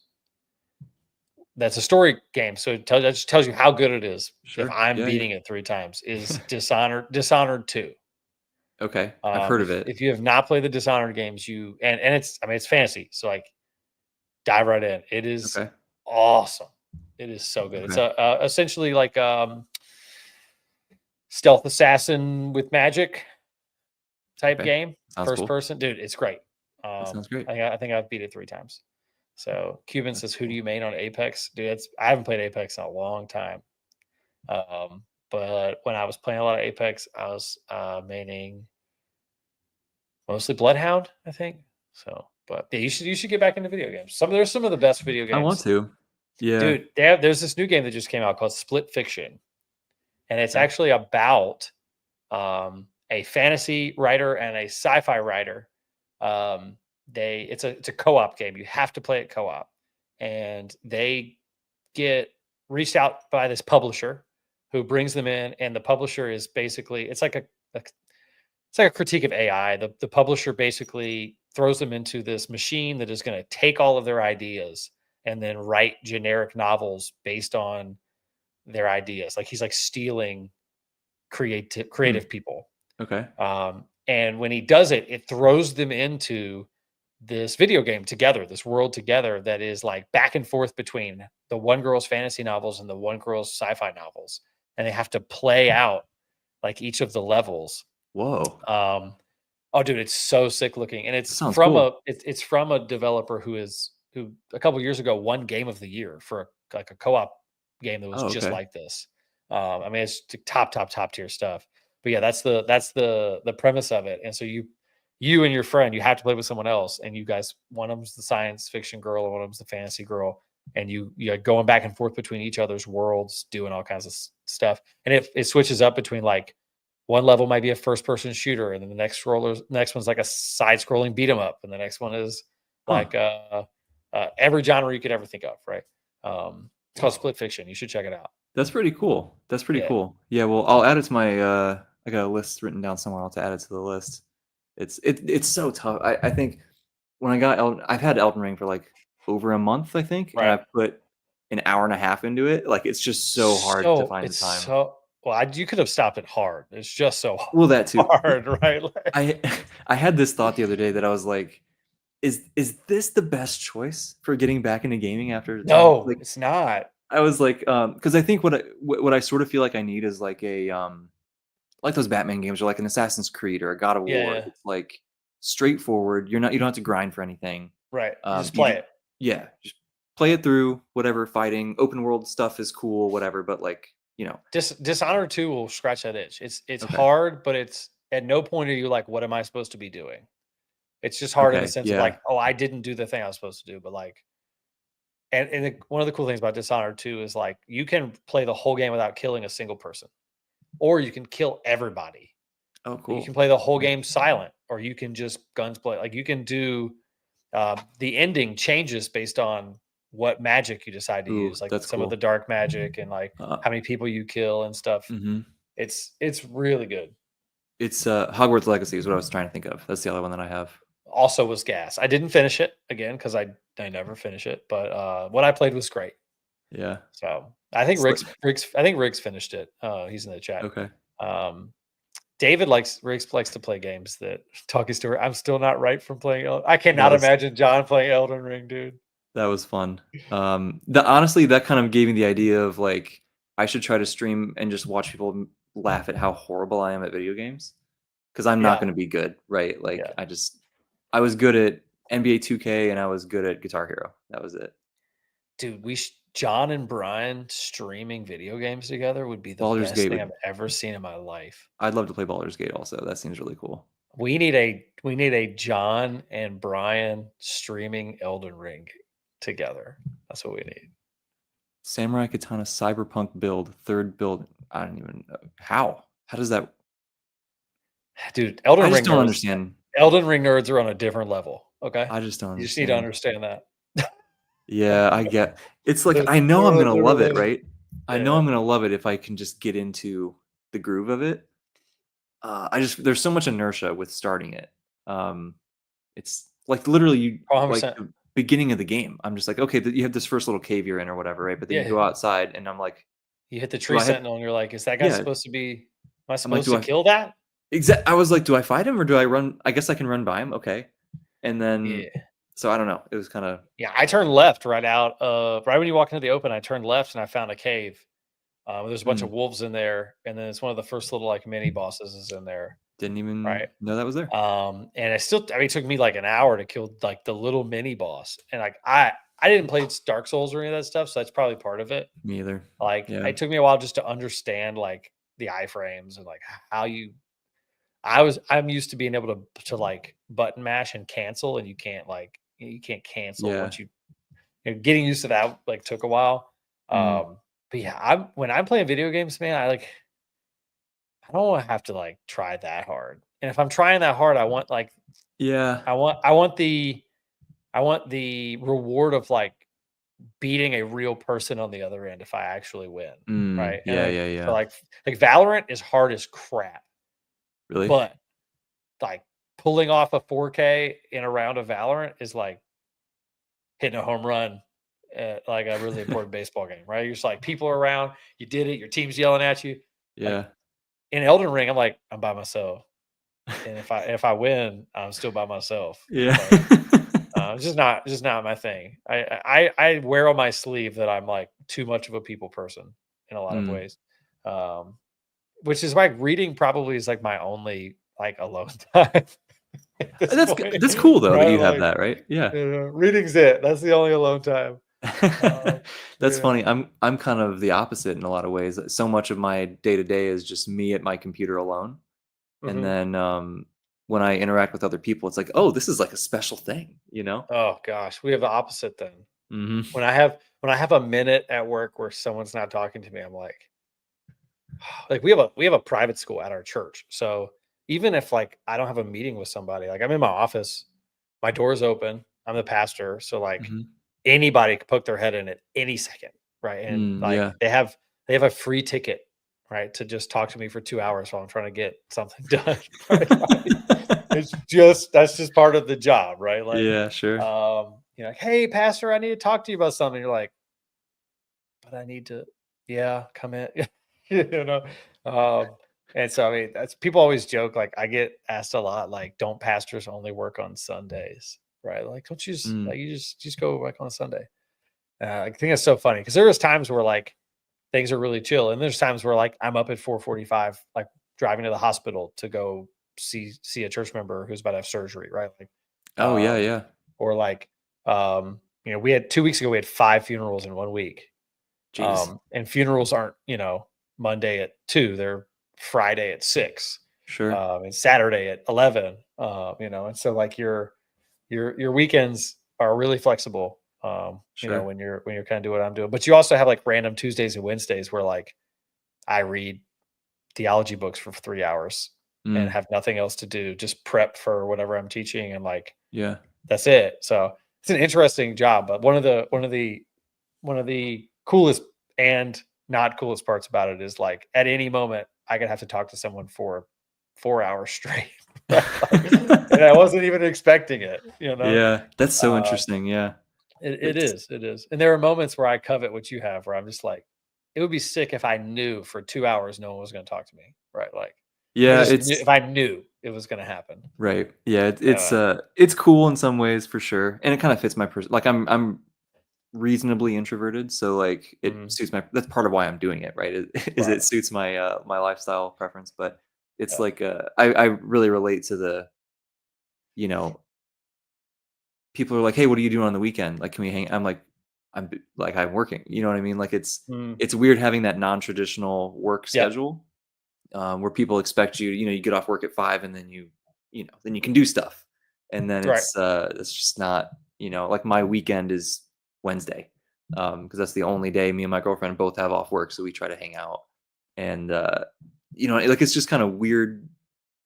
Yeah. I don't know. It's weird trying to plan things with other people sometimes, which is I don't know, good and bad, I suppose. But I don't know. Better than when I worked at Target from 6 to 2:30 every day. So, Yeah, yeah. Well, and if you have passion for what you're doing, that helps a ton. yeah. What For got you sure. into like, so did you take the route of like, I like working out, then I Yeah. want to do this academically? Um, Like, how'd you get from I like working out to I want to do this academically? it's kind of funny actually. So in high school, we very quick tangent because I think it makes it make more sense. Mm, My high school was sort of like you were sort of geared towards either nursing or engineering. It's just kind of how you were guided. And so I was geared sort of towards engineering. I've always been good at math and physics and whatever. And so I'm like, okay, cool. So then I went my first semester at college and I was like, I can be successful with this, but I absolutely hate it. Right. Like it's mhm, just not my jam. So I actually dropped out and was like, okay, well, I don't know what I want to do in school. I'll just go get a job. When I know what I want to do, I'll go back. So I got a job at just retail, right? I'm working at Target, and I was there for like 4 years before I was like, at that somewhere in the middle there, I got really into lifting and just learning about it. I was listening to these sciencey people and just trying to mhm, learn more about it. and I found out people do online coaching as a career. Right. And I was like, well, that sounds cool, right? You can work from home. You're talking about lifting all the time. Like, how do I do that? Yeah. So then I'm like, okay, well, you can get personal training certification. You start doing social media stuff. But like, how do I stand out? Like, there's 1.5 million of these people. Why would anyone listen to me? Right. And And they're I all was on like, steroids. So yeah, like I don't even look, you know what I mean? Like, I'm small, dumb, no following. Why would anyone listen to me? So I'm like, well, how can I stand out? I can go get a PhD. So that's literally why I did it, is I want to be an oh yeah. online coach. And luckily along the way, I found out I actually do like school and I do like research, and it's, so it worked Nice. out good. But funny enough, I'm here almost 10 years later, or I guess 9 years at this point, where I'm getting close to the end of the PhD. I'm doing online coaching. Like I'm doing the goal I set 10 years ago. Yeah. Heck yeah. So it's super cool, but it's just like funny when I think back, like you wanted to work for yourself on the internet. So you went to school for 10 years for a job that has zero requirements. You can just do Right. it. So Oh gosh. And then you hop on social media and you see like some dude who has no clue what he's talking about, no education, but he's just ripped oh yeah, and 100K followers. took Like some juice yeah. for like 8 months. Yeah. And Yeah. everybody, what's the I'm blanking on his name. There's a dude, he was really popular for a while and everybody in the science-based community just destroyed him. And he had like the somatotype quizzes and stuff like all over Facebook. Oh, Oh, you know what I'm what talking about. is this the Kino body guy? Not Kino Body, even worse than Kino Body. I can't remember his name. But either way, I Um, still see his stuff and I'm like, people still clicking. And like he's been yeah. disproved, right? Like he's been run through the mud by every guy who knows what he's talking about. And V Shred, thank you, Matt. V Shred. Oh, yeah, yeah, that's Yeah. right. And like he's Yeah. still going, right? And it's like, bro knows nothing, no education. He's just has a six pack Yep. and a lot of money to push like promotional stuff. Yeah. Um, Cool. and like Pretty cool. that's gotta be frustrating.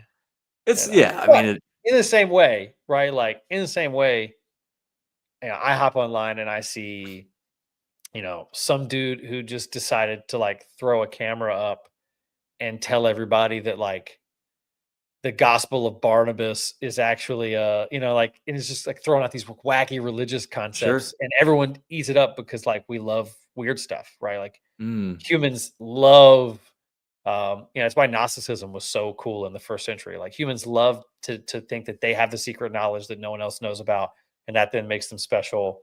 And like because they have the secret knowledge, then they get to like look down on everyone who just doesn't get it, right? yeah, yeah. And so like I you know I go through all this education and spend all this time in the Word, and then some dude props up his phone and is just like, nope, I read this on Actually. I read this on Reddit, and so Yeah. therefore, right? And that Yeah. person's got 100,000 followers, right? Uh-huh. Like, Dude, um, and so much of it is just like, how charismatic are you? how charismatic, Um, how bold, right? Like in the religious mhm. world, especially, how much do you look like you believe that crazy thing you just said, right? Yeah. Like, especially on like the like conspiracy theory side of like religious social Mm, media, right? It's like mm. if I can just really strongly say that this nutty thing that makes no sense and act like I know what I'm talking about, Yeah. people will just like believe you, right? Yeah. you and I'm sitting there going like, none of that makes any sense. And then I scroll through the comments. I'm like, I want to comment back to every single one of these people, but they're never going to listen to me. Yeah, it's not worth So it. like, well, yeah, So I feel your pain on that for sure. Yeah, it's funny. Yeah, we we have so one of the guy it's me and 3 other PhD students in our program right now. And one of them is the most like unfathomable savant level intellect. Like it's Yeah. crazy with this. Like he taught himself statistics over the course of like a year, to the point where he's now one of the most sought after people in the entire. Like he's one of the best statisticians in the entire field, Oh wow. easily. And he's 27 or so. Like he taught himself over a year, or whatever. Like it's crazy. But we had a paper that we put out that had pretty complicated stats that I won't throw out names publicly, just because this wasn't like it didn't actually happen. but somebody with a pretty big following made some pretty strong statements in like YouTube videos and posts that was like, Oh, yeah, this is. I gotta know. I'll tell you after the stream. I gotta know. Yeah, I'll tell you after the stream. But he was basically like, yeah, it's a cool idea, but they did it all wrong. The stats are wrong. They should have done it like this. And this guy that I work with, he was incensed. Like and he had this thesis document of like, here's 15 reasons why you're wrong, and here's, you know what I mean. I've got some guesses. I've got some guesses. And he desperately wanted to like set the record straight, but it's not worth the fight because this other person just has so much reach and people are going to believe him, and they people think you get defensive if you're trying to correct the record. Oh, for sure. Especially if you're a science-based guy. Like if you're a science-based guy, you are immediately pigeonholed as like all the other person has to say is like, well, you're just trying to make the numbers say what you want them to say, and you think that because it's science that we don't get it, and so you can just say, you can pretend like it says what you know, like I know that's what they say about like Milo Wolf and those guys a lot. Nothing that he ever says something actually says it. Like I said, I have some guesses on that one. Yeah. It's not Milo, for the record. I know Milo. He's cool. I'm saying Milo's on the good side. I'm saying like that's what they say about Milo, right? Like Milo put out a video and they'll go, nothing you said here is true. You just think that we're too dumb to realize that it's, and it's like he's Milo's dope. I like Milo a lot. Yeah, I think he is very deliberately and purposefully played the social media game, right? He's for sure. He's more clickbaity, a little bit more confrontational, all those things. He's a really good dude, right? But like he's doing that because it works for social media growth, right? 100%. But people just torch him now. Like they don't understand. Also, people call him small and he's humongous. He looks fantastic. Like they're like, you're small. I'm like, yeah. No, he's just super tall. So like that physique wise, he doesn't have that like bolder look, right? Yeah. But it's like he went to a conference with us a couple years. Like we shared an Airbnb. Like he's gigantic. His legs I trained with him. His legs are huge. Like he's he's strong. He's lean. He's whatever. I think he overstated some of the muscle length stuff just a little bit. I think we should have been a little more cautious. But not that he's wrong. It's just maybe a little bit more cautious at the time. Well, part of the muscle length problem was like no one person I think overstated it, but it was like you end up lumping in Dr. Pack and Milo and Mike. And so when one of them speaks, it's like mentally they've all said it, right? So it's like, oh, you got all you talk about. And it's like Milo did a couple videos on it for sure, right? Like it was a thing, but it feels like he did 18 videos on it because you also have Milo's video. I mean, like you also have Dr. Pack's videos, and you have, and they all seem to be the same thing, right? Yeah, I think that's probably part of it, right? Yeah, which is also tough because there's only so many cool studies that come out, guys. Like there's a ton of them, but a lot of them aren't that great. So we gotta, you can't make 18 YouTube videos that just say train like old dudes. It works. Yeah, like at the end of the day, train hard and you're going to be fine. Like that, it really is that simple. Like there's minutia that does matter technically. We're talking about the final 10% of your growth potential. And like they say that all the time, but people just don't hear it, right? Yeah. I could go on for a long time about how stupid. And I think it's funny because I come at it from a different angle than you, right? Like you're in it. And I come at it from someone who feels like he knows a decent amount of stuff about it from a like outside perspective. Sure. Where it's like for somebody who watches YouTube, I feel like I've watched a decent amount of it. And consumed it critically. But like you're in it, right? You're like, oh yeah. Like Milo. An Airbnb with it, right? Yeah. Have you met Dr. Pack? He seems super cool. Not in person yet, but yeah, he's super funny. He's great. Yeah. That's cool. I got my I saw that. Yeah. Good for you. Omar seems so cool. I would love to hang out with him. He seems legitimate. I think some of them are characters, right? Like people put on like Greg Doucette has said, like Dr. Greg is a character. It's not how he is in real life. Interesting. I've never watched any of his stuff. Yeah, like it's a legitimately it's an act. Okay. Right? That he does to make money. And so like, but I think Omar is just that goofy, right? Like I guarantee that's just who he is, right? Yeah. Like I think Mike plays it up hard. I think he plays up the like I'm crazy, I'm crazy guy talking about like all I think about is killing people. Like he said stuff like that before. I'm like, what? Wait, you know, Yeah. like Mike's an he interesting guy.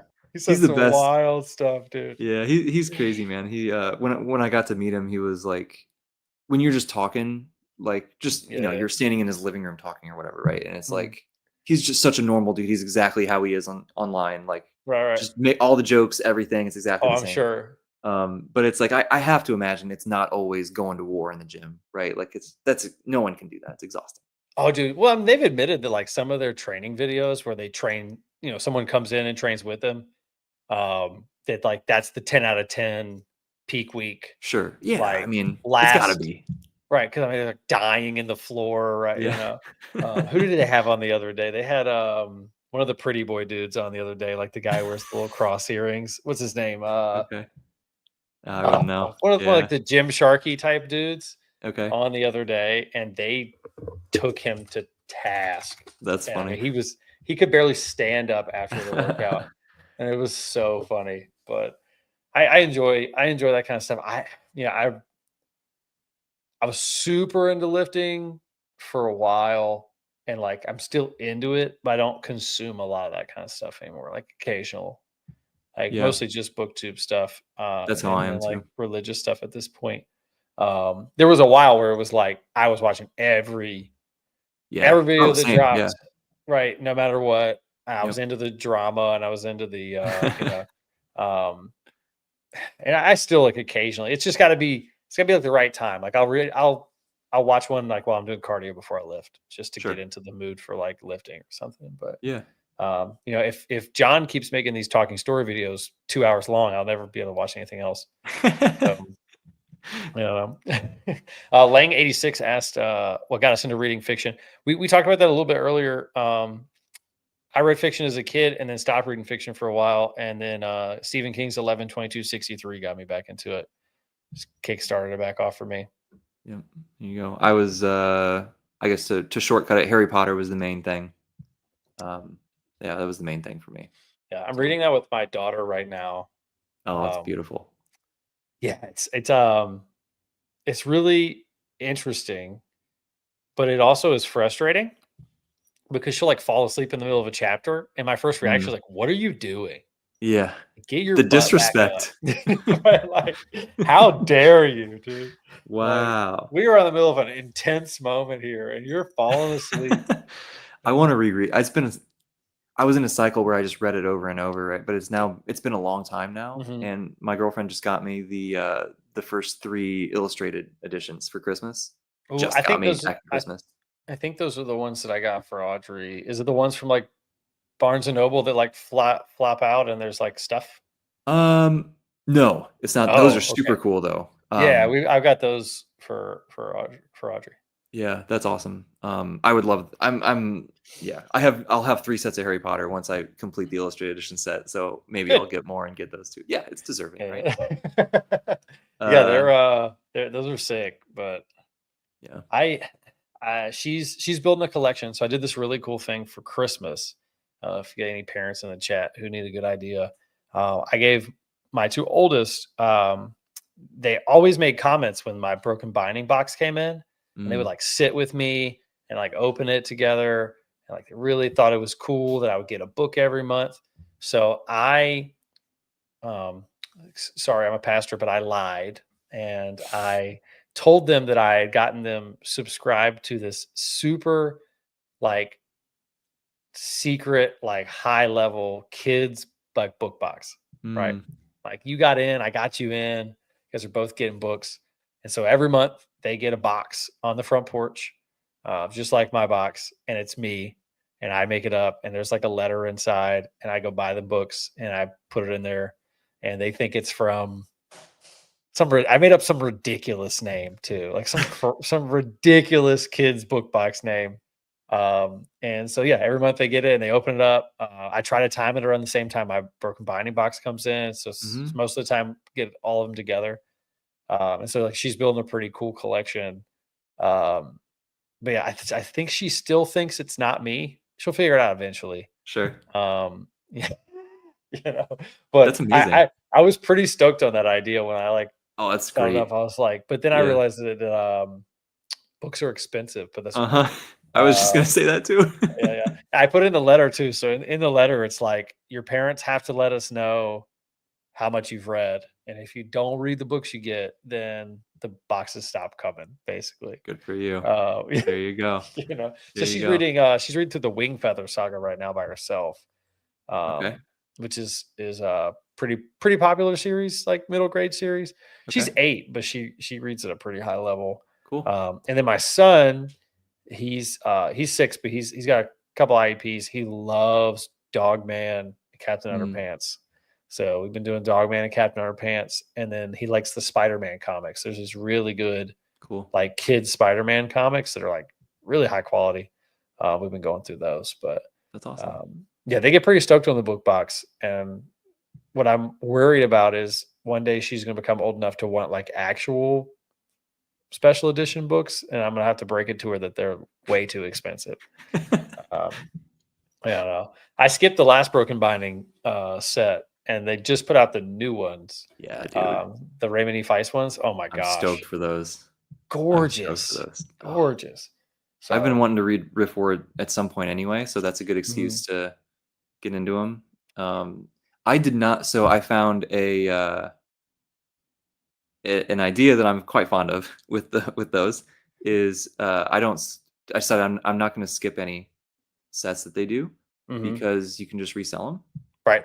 So like I figured, well, that way someone else gets it, and Yeah. that way I don't have to deal with juggling any of the boxes or anything. But Yeah.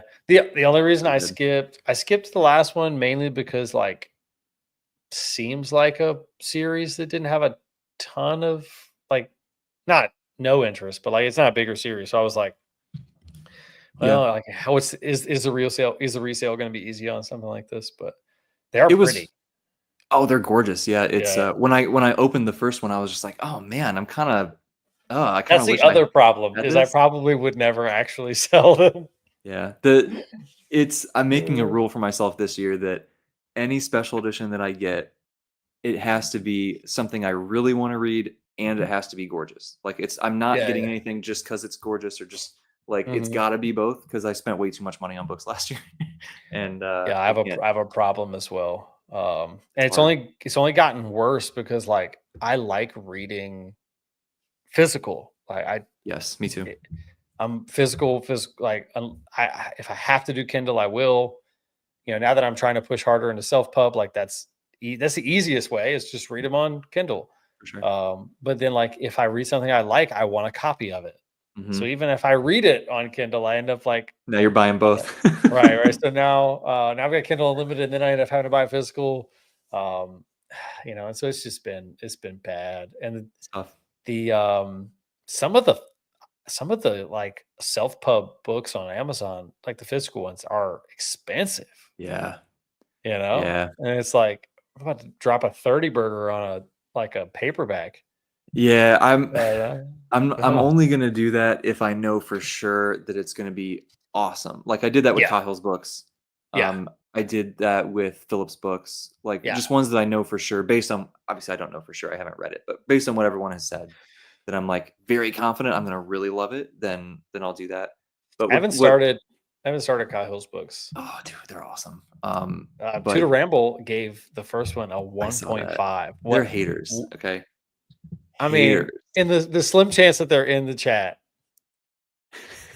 how dare you say that about Name of the Wind? Okay. If I ever saw them in person, my buddy Matt saw them at Dragonsteel, and he was like, "What's up, guys? I watch your channel." And they were like, "Oh, thank you so much." And he was like, "You're wrong about Name of the Wind." Like, Nice, nice. I think the first book is like it's the first thing he ever wrote, right? right. It's not bad. It's just you can very much see it's very faithful in the Fallen and Wheel of Time and Aragon all smashed together. Like that's exactly what it is, Yeah. right? And you can really pick out the influences, right? But for me, it was fun because I love those series, and I was like, Mhm. okay, this is cool. And then book two evolves quite a bit. Book three is just straight up its own awesome thing. So that's my pitch is that it does very much become its own thing.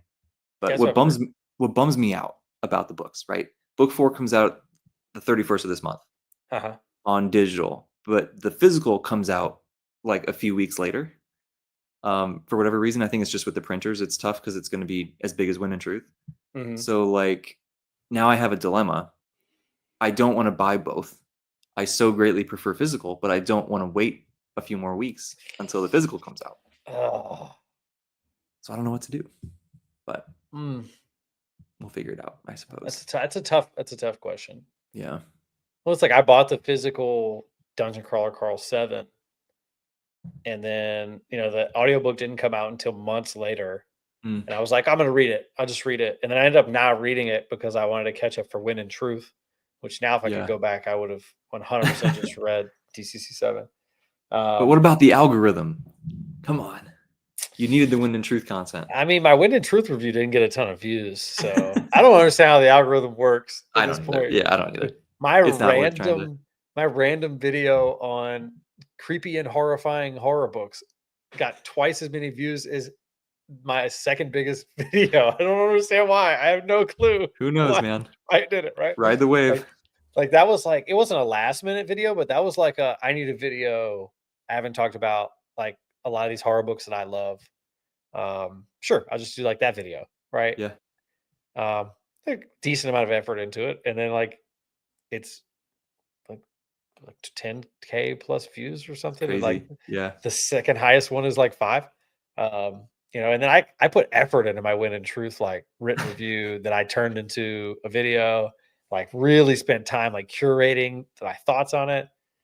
And it's got like what, maybe a 20th of the view. Yeah, that's how it goes. That's what everybody says. Right. It's always the low effort stuff that hits. That was I don't even know what the most.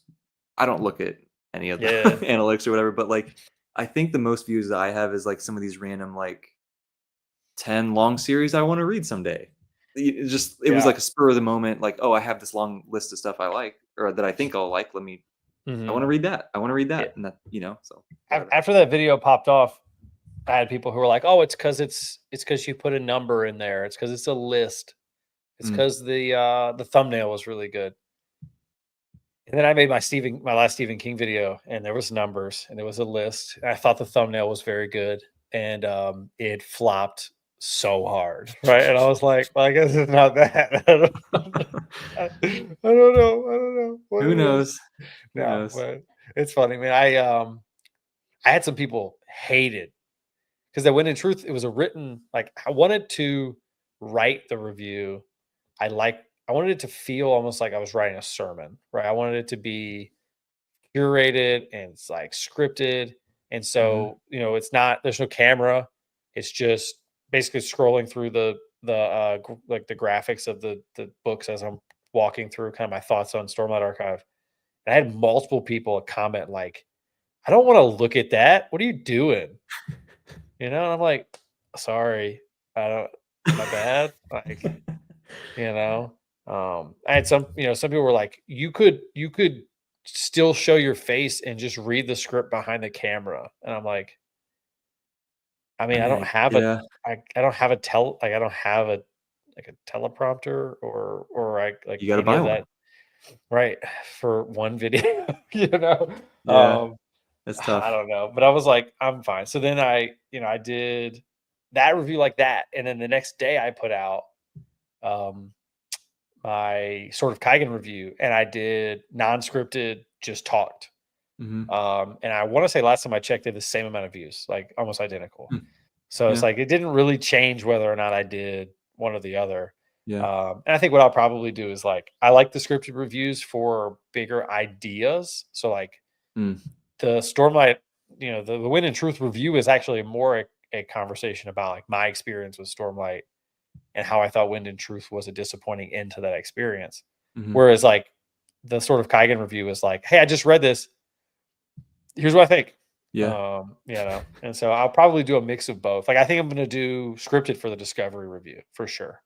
Cool. Yeah. Because I want to talk about specifically, I really want to harp on that feeling of your worldview just got shattered. And that's what Cosmic Horror does the best, right? Like The idea that in a split moment, your worldview could just be destroyed. Everything you believe about reality could just go out the window. Yeah. Right. Yeah. Like that's cosmic horror. And I want to, you know, really have that as a well thought out theme within the thing. And I just don't trust myself to do that well if I'm just talking at the camera. Like, I'm sure it'll be fine. I've also thought about maybe doing like a mix of both, like having a written review and then maybe having some conversation afterwards, or maybe doing like a spoiler chat closer to like after release that is non-scripted. Yeah. Yeah, I'll probably keep doing both and just see how they land. But yeah, this is my I really respect the scripted stuff because like of the effort that goes in. I do not have the time for it. So like I right. literally I'll have a quick bullet point and then it's just turn on the camera, let it rip in one take, and then post it. No editing, no nothing. Yeah. So it's I am minimal effort, but it also sort of fits. I want the I'm straight up stealing the mic and talking story just chill vibe, right? Right. Like that's Yeah. exactly what I'm doing. So shamelessly. And so it fits the vibe also anyway. But Yeah. I love that kind of scripted stuff. It's cool for sure. I like a little. I like a little bit of both. Like the vibe I almost am trying to get for the scripted stuff, like I said, is almost like a sermon, right? Or like a. Um, gosh, have you ever watched like I don't know if you watch. Have you ever watched like Patrick CC?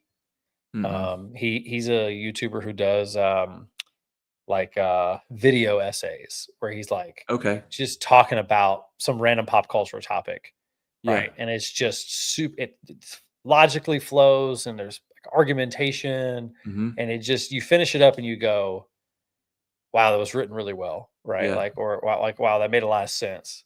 Mm-hmm. Whereas like when I do the non-scripted stuff, like half the time I don't even have bullet points, right? I'm just Yeah. like Just go. I just go, and then the editing software I use, no lie, is like a lifesaver. Is CapCut Pro, and I can pull up it reads the whole video, gives me a script, and I can highlight all the things I don't like and click delete, and it edits it out of the video Oh, that's nice. like immediately. Yeah. That's the paid And version? yeah, and then splices Yeah. them together like perfectly. So like I can rant for 25 minutes and then I put that on my computer. I go through it and go, didn't like that part. That part's stupid. And then I'm down to like, you know, maybe 10% more editing work after that. Yeah. And so I don't really mind ranting when I do those types of videos because if I say something stupid, I just take it out real quick. Yeah. There you go. Uh, Easy. I you love know, it. I'm so this is it right here.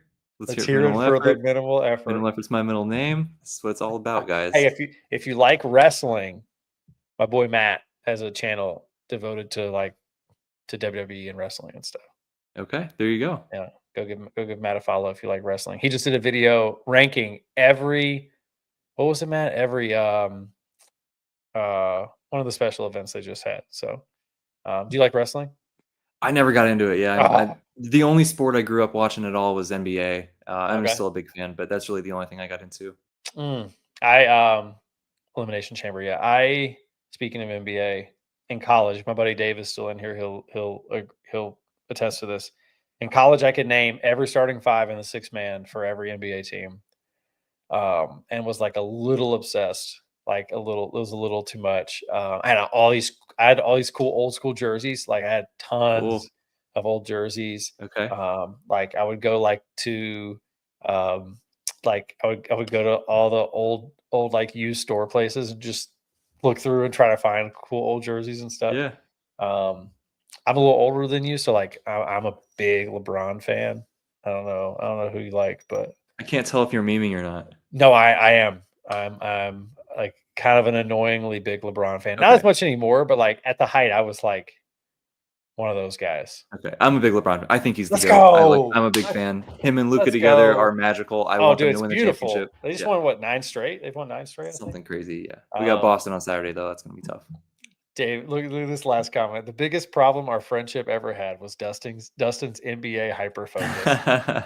Oh, we're not gonna talk about that. If you had But to, what are some of your favorite like beyond LeBron, like some of the older whatever, or not even older, could be current too. Just favorite people to mhm. watch or teams or whatever. um, man, like I was pretty hyper LeBron, so um, LeBron, Cavs Yeah, LeBron, Heat LeBron, LeBron, LeBron. Cavs 2 LeBron, Um, 2018 I mean, LeBronto. like Steph, like the rise of Steph was wild, right? Yeah, oh Like yeah. that was cool to watch. I got to see them live. I got to see them play Cool. against the Wizards, which it's great living near the Wizards because tickets are Tickets are $4. cheap. Yeah. So I saw 2011 Miami Heat against the Wizards. Okay, cool. Oh yeah, dude. Wade threw LeBron a lob in that game that like there's still pictures on the internet that like get posted all the time of it. It was nuts. And we had like fifth row seats. It was so sick. And then Wow, we saw cool. them play. We saw Wizards Golden State when Golden State. I want to say that was like 2013 maybe. Okay, yeah, When they were starting to pop off. One of yeah, our other roommates in college was a huge Golden State fan just because of Steph, right? It was like only because sure, of Steph. fair. And Steph's brother at the time was at our college, and then he transferred to Duke. Oh, wow, cool. So he was at Liberty before Duke. Yeah, Seth was, and so like we were big. It was cool. Um, I mean, when I say I was like really hyper focused on LeBron, I was like really hyper focused on LeBron. okay. I watched a lot of college. I watched a ton of college ball. Okay, I never got into college. Give me the Spurs You know starting your five. I Spurs. can't do it right now. This It's was not this Wemby, was unfortunately. this was college. It is not. He's out. I That's know very that. sad. I hope he's okay, Um, by the way. Like, that I hope that yeah, doesn't that's sound like a joke, awful. like, that's scary. I hope he's fine. Yeah, So, Jordan. It's not even a debate. You're over 40 for sure if you say that. yeah. Even Stephen A. That's Smith is like, "Hey, let's just not talk about it anymore, right, guys." Like, right. I mean, to be honest, they're so different, man. Like I'm big they, on the team. It's hard to compare eras. Like, there's just so much context that's it's different. it's it's hard to compare eras. Um, Jordan was gifted some things LeBron never got, like a good coach. Um, like JJ's looking pretty good, I'm not gonna lie. like But it's now, yeah, in year sure, but 22. like at the end of the day, Jordan had the guy, right? He had Yeah. the coach of all time. And there's the True. chicken or the egg question of like, is he the coach of all time because he had Jordan or or vice versa. Right. Um, but Jordan also had like Scottie Pippen won the MVP and took the Bulls to the Eastern Conference Finals the year that Jordan went to play baseball, right? Like, Okay. I didn't know that, actually. yes. So, um, like he averaged like 27, 8 and 8 that year or Yeah. something. Like Crazy. I knew he was great. I didn't know he won MVP, Pippen though. Pippen without Jordan is probably like a top 15 player all time. And Jordan just he was second to Jordan. So you didn't see a lot of that, right? Like, Sure, but sure. that's how good of a player he was. And unlike with D Wade and LeBron, you got to see what D Wade did before, and then LeBron came over, right? Or Kyrie and LeBron or those guys. So like, Mhm. Jordan's big three were pretty good, right? Pretty good. Yeah. And they Which were LeBron deep, Yeah. Is it the game was just so different. Everyone's like, "Jordan couldn't shoot threes." Well, it's like they didn't shoot threes then, dude. Like, that's not a Right. fair criticism. Right. Or like But the it's idea so that hard like to the idea like LeBron would get beat up in that league. Okay, sure. Like he would have been tough because he was in that league. Yeah. Jordan would have flopped in 2024. Like because he 100%. was You in adapt to he the was game. because he Yeah. was in this league 100%. When look, LeBron had to learn how to flop because the first 5 years of his career, he would get clotheslined and they wouldn't even call technicals Yeah. because he was so big, it didn't look bad. Yeah. Right. Like there's videos of him just getting absolutely tackled and the other guy falls down. And then it's Yeah. like, well, he grabbed him by the head and clotheslined him on the neck. But because he didn't look bad, they just didn't call it. Mhm. And so he learned if I'm going to get calls, I've got to sell it Sure. because I'm so much bigger and stronger than everyone else Yeah. that I can't fight through it. I got to flop Yeah. to I get these will calls. I will Yeah. admit some of it's a little over the top and Oh, ridiculous and silly. 100%. There are some Agreed. moments where I'm like, I don't like it, but hey, this is I get it. It Yeah. makes Yeah. sense. And there's Yeah. other times where I'm just like, dude, like it's like a soccer player who acts like they blew out their knee when somebody barely Right. brushed them or like I'm like, But can like we relax? But if LeBron was in if LeBron played in the late 80s, early 90s, he would have been able to add to his game like tough guy. Like he would have been a sure, bruiser I as could see well it. as the things he currently is because of his body type. he wouldn't have succeeded if he didn't. And LeBron's the kind of Mhm. person who's going to do whatever you need to succeed in the league, right? He needed to learn Mhm. how to go right. He learned how to go right. First time he Yep. lost to the Spurs was because they knew that if they drove him one way, he had to pull up, and if they drove him the other way, he went to the lane. And so he figured it out. Then he learned how to post up because he didn't have a post up game. Then he learned this. Mhm. Like he would just learned it Yeah, because he and had now he's to. a really good three-point shooter now. Yeah, Like, yeah. you No. know? I would love to see him win and retire, dude. That'd be so cool. Yeah. Just see him win and retire. I don't want him to retire because I've never gotten to see him play, so I would love to. The tricky part is a Lakers Heat game is even the cheapest nosebleed tickets Mm. are 100 something dollars, and I'm like, I just can't. It's not. You're not even. I'd rather watch it on my TV at that point. You're just Right. so far away. Yeah, you get to a like a distance away where you're like, is this Yeah, I don't know. And then you're more than dealing with just being Miami like traffic. more than just like being in the atmosphere, I guess, right? Yeah, We went to a Duke NC State game. You talk about atmosphere, bro. That yeah. was college sports just have that, right? Um, that was Duke with she was on that team. Man, now I'm blanking on the name. Dude, plays for the Celtics. Who played for Duke on the Celtics? Duke guy, Celtics, small forward. Tatum, Yes, that Brown, was Tatum. Tatum's sophomore year at Duke Okay. was when I got to see them play. And NC State won, and my whole walk back to my car, they just yelled at us. Like fans just absolutely just took us to town. It was awful.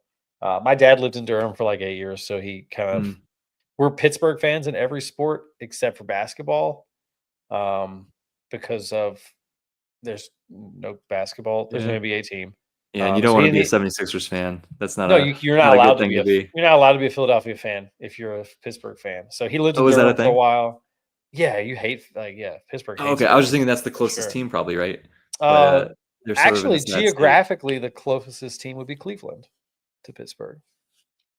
Geographically, Really? I'm yep, so bad at geography. I'm like, yeah, this because is wow, okay. Philly is on the far other side of Pennsylvania. Pennsylvania is So next to Ohio? yes, Oh, yeah, and I thought they were very far apart.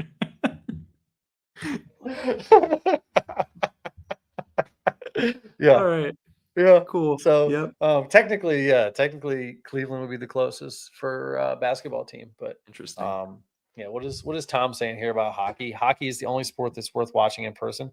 Hockey is a blast in Hockey is person. fun. I've been to a couple hockey games. Yeah, yeah. Hockey is a blast. Get this man a map. Dude, Got to. I have a map right over there. Um, it's just dark in my room, so I can't Yeah, really yeah. see it. I just realized we've been talking for 2.5 hours and we haven't talked about our announcement. Oh yeah, maybe we should we do that and then maybe go get some dinner or something. Yeah, yeah. This is I've had a blast, man. Thank you so much for having me oh me on too. for Yeah, sure. I But could. guys, we have a cool announcement This is true. for Okay. everybody who hopefully is still in here. We probably should have done this like 45 minutes into the Oh to well, the who cares? but This it's will okay. be We'll a put it out and it'll be around for a while. So yeah. we've got a cool video to show you guys. Myself and Jake and some other awesome people have something cool that has been cooking up, and we're gonna show it to you. So Jake's gonna run the video. All right, I'm gonna see if I can do this without breaking StreamYard. Let's go. I tested it earlier, so it should work. Nice. 10, 9, 8, 7, 6, 5, 4, 3, 2, 1. What's going on, everybody? What's up, everybody? Hey everyone. What's up, Beasties? I hope you are having a fantastic day. My name is Tom Oren. My name's Chance Dillon. Christopher Navo. Nerd Level Rising. It's me, it's Triple B. Preacher Reads here. My name is Dylan. A few of my booktube friends and I I would like to invite you to join The Book Street Boys. A Discord community where we have authors content creators. readers. and BookTube members. We hope to see you there. We hope to see you there. Hope to see you there. We want to see you there. Cheers.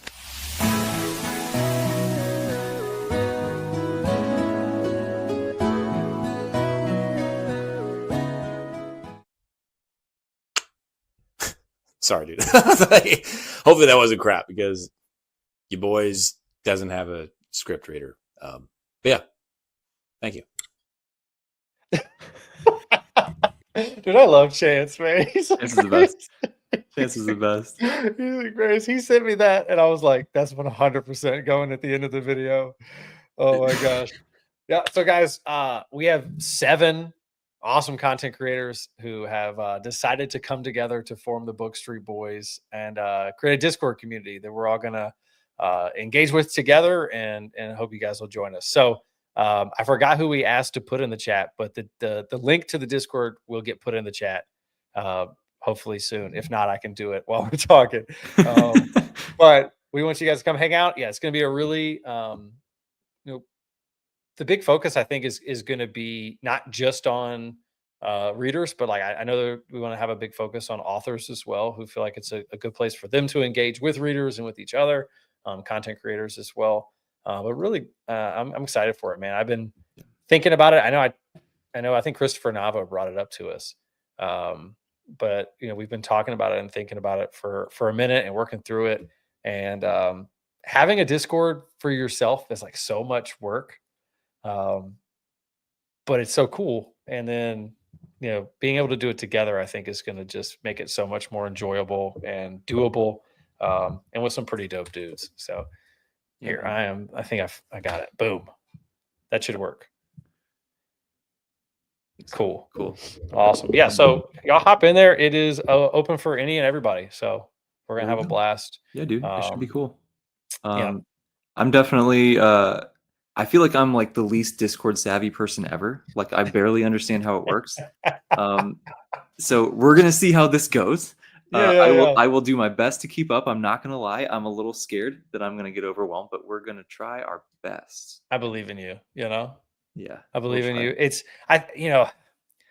using it at the end of the day, like the baseline level of using it is just, just talking to people and like responding with words. And so like all the like high level stuff, we just let Slay do that. That's true. Slay is literally the best person on the planet. Yeah. Like we all owe Slay a great deal. Yes. John, I don't know, man. We'll see. Yeah, I don't know. We'll see how it goes. Does the link keep getting taken out of the chat? I see somebody saying that looks like the link got removed from the chat. I've posted it twice. Does it keep getting dropped out? We can always throw it in like a comment on the replay video or like in the description or something. We can always edit it. I might. You may have to put it in there since you're the guy. All right. I sent you a link on private chat of StreamYard. Do you see it? I do indeed. All right. Maybe if you drop it in, it should stay. Comments. Like boom, there it is. Hey. Also, I hope that you guys all immediately recognize that most of the channels in there are themed after Backstreet Boys songs. We took our time figuring those out. I was very impressed. So, a little concerned, but very impressed. Yeah. We really took our time trying to figure out how to make it as Backstreet Boys as possible. Oh gosh. But no, it's going to be a good time in there. I've already, we've already got, for you guys listening, we've already got like a solid amount of like indie authors in there who are like talking to each other and helping each other. And like, I was able to work with an indie author on a trailer for his like cover reveal. And I'd never talked to that guy before. Like it was somebody I think that Chris brought in, and like, he was an awesome dude. And we worked together for like 5 hours and did it. And it was sick. Like that's the kind of stuff, hopefully, that, we'll see out of that. And I think it's gonna be a good time. So that's awesome. Yeah, man. And I should also just say, like, credit to you and Christopher and like, anyone else. I'm not sure who else was heavily involved. I know Slay's done a lot. I did nothing to create this. Okay. I'm purely benefiting from the work of these great people. So I just want to make sure that you guys get the credit for Chris and Slay have been the workhorses, especially on the actual logistical side. Okay. Cool. As normal in my life, I'm more of the ideas guy. Everyone needs an ideas guy. Yeah. I am the swoop in and benefit at the last second by doing no work guy. Chris and Slay are the guys who like make the ideas guy actually succeed. There you go. Teamwork. But no, man, I'm stoked for it, and I've had a blast tonight, man. I think go. This was fun. This is my first live stream like on BookTube. So Oh, well, I'm glad I got to get you on for the first one, dude. Yeah. Thank you a ton for like I could talk to you for hours still. Like this was, you're so easy to talk to. We have a lot in common like we thought we did. And this was a blast. So thank you. Thanks, man. Thanks to everyone hanging out in the chat. We had an awesome 100%. awesome lively chat tonight. This was great. And I'm excited about the Discord announcement. We got that. We'll be able to talk about that. We'll probably mention it in like videos and stuff coming up on all of our channels and plug it there and all that good stuff. And we'll build that community, have some fun, right? Yeah, I'm excited to watch Chance in that video, in all of my videos for the next month or two. Yeah. The end just makes it, man. The end just makes it. He's so funny. It really does. Gosh. Yeah, it's perfect. Cool. All right. Well, I say we call it a night. It's dinner time, I think. So thanks everybody for hanging out. If you're watching this on the replay, thanks, bro. No, I'm just kidding. Thank you so much for stopping by at the last second. Replay's always there. How dare you be late? No, I owe Sam Wise a debt because he was in my ear for a long time about how good Disquiet Gods was, and he was absolutely right. And yeah, it's phenomenal. So, I'm stoked to talk more with him when we do the group read of why am I blanking on it? What's he knows a lot about Gene Wolfe, right? Oh, the Book of the New Sun one. Yes. Yeah. I'm joining for that. So I'm stoked to get his wisdom on that. Yeah, dude. Yeah. I've heard he knows a bunch about that series. So. Yeah. That'll be super fun. I'm going to need it. Yeah, man. Yeah, for real. I need all the help I can get. Awesome. All right. Thanks, everybody. We appreciate it. Thank you guys so much. Yeah, we'll see everybody soon. All right. Alrighty.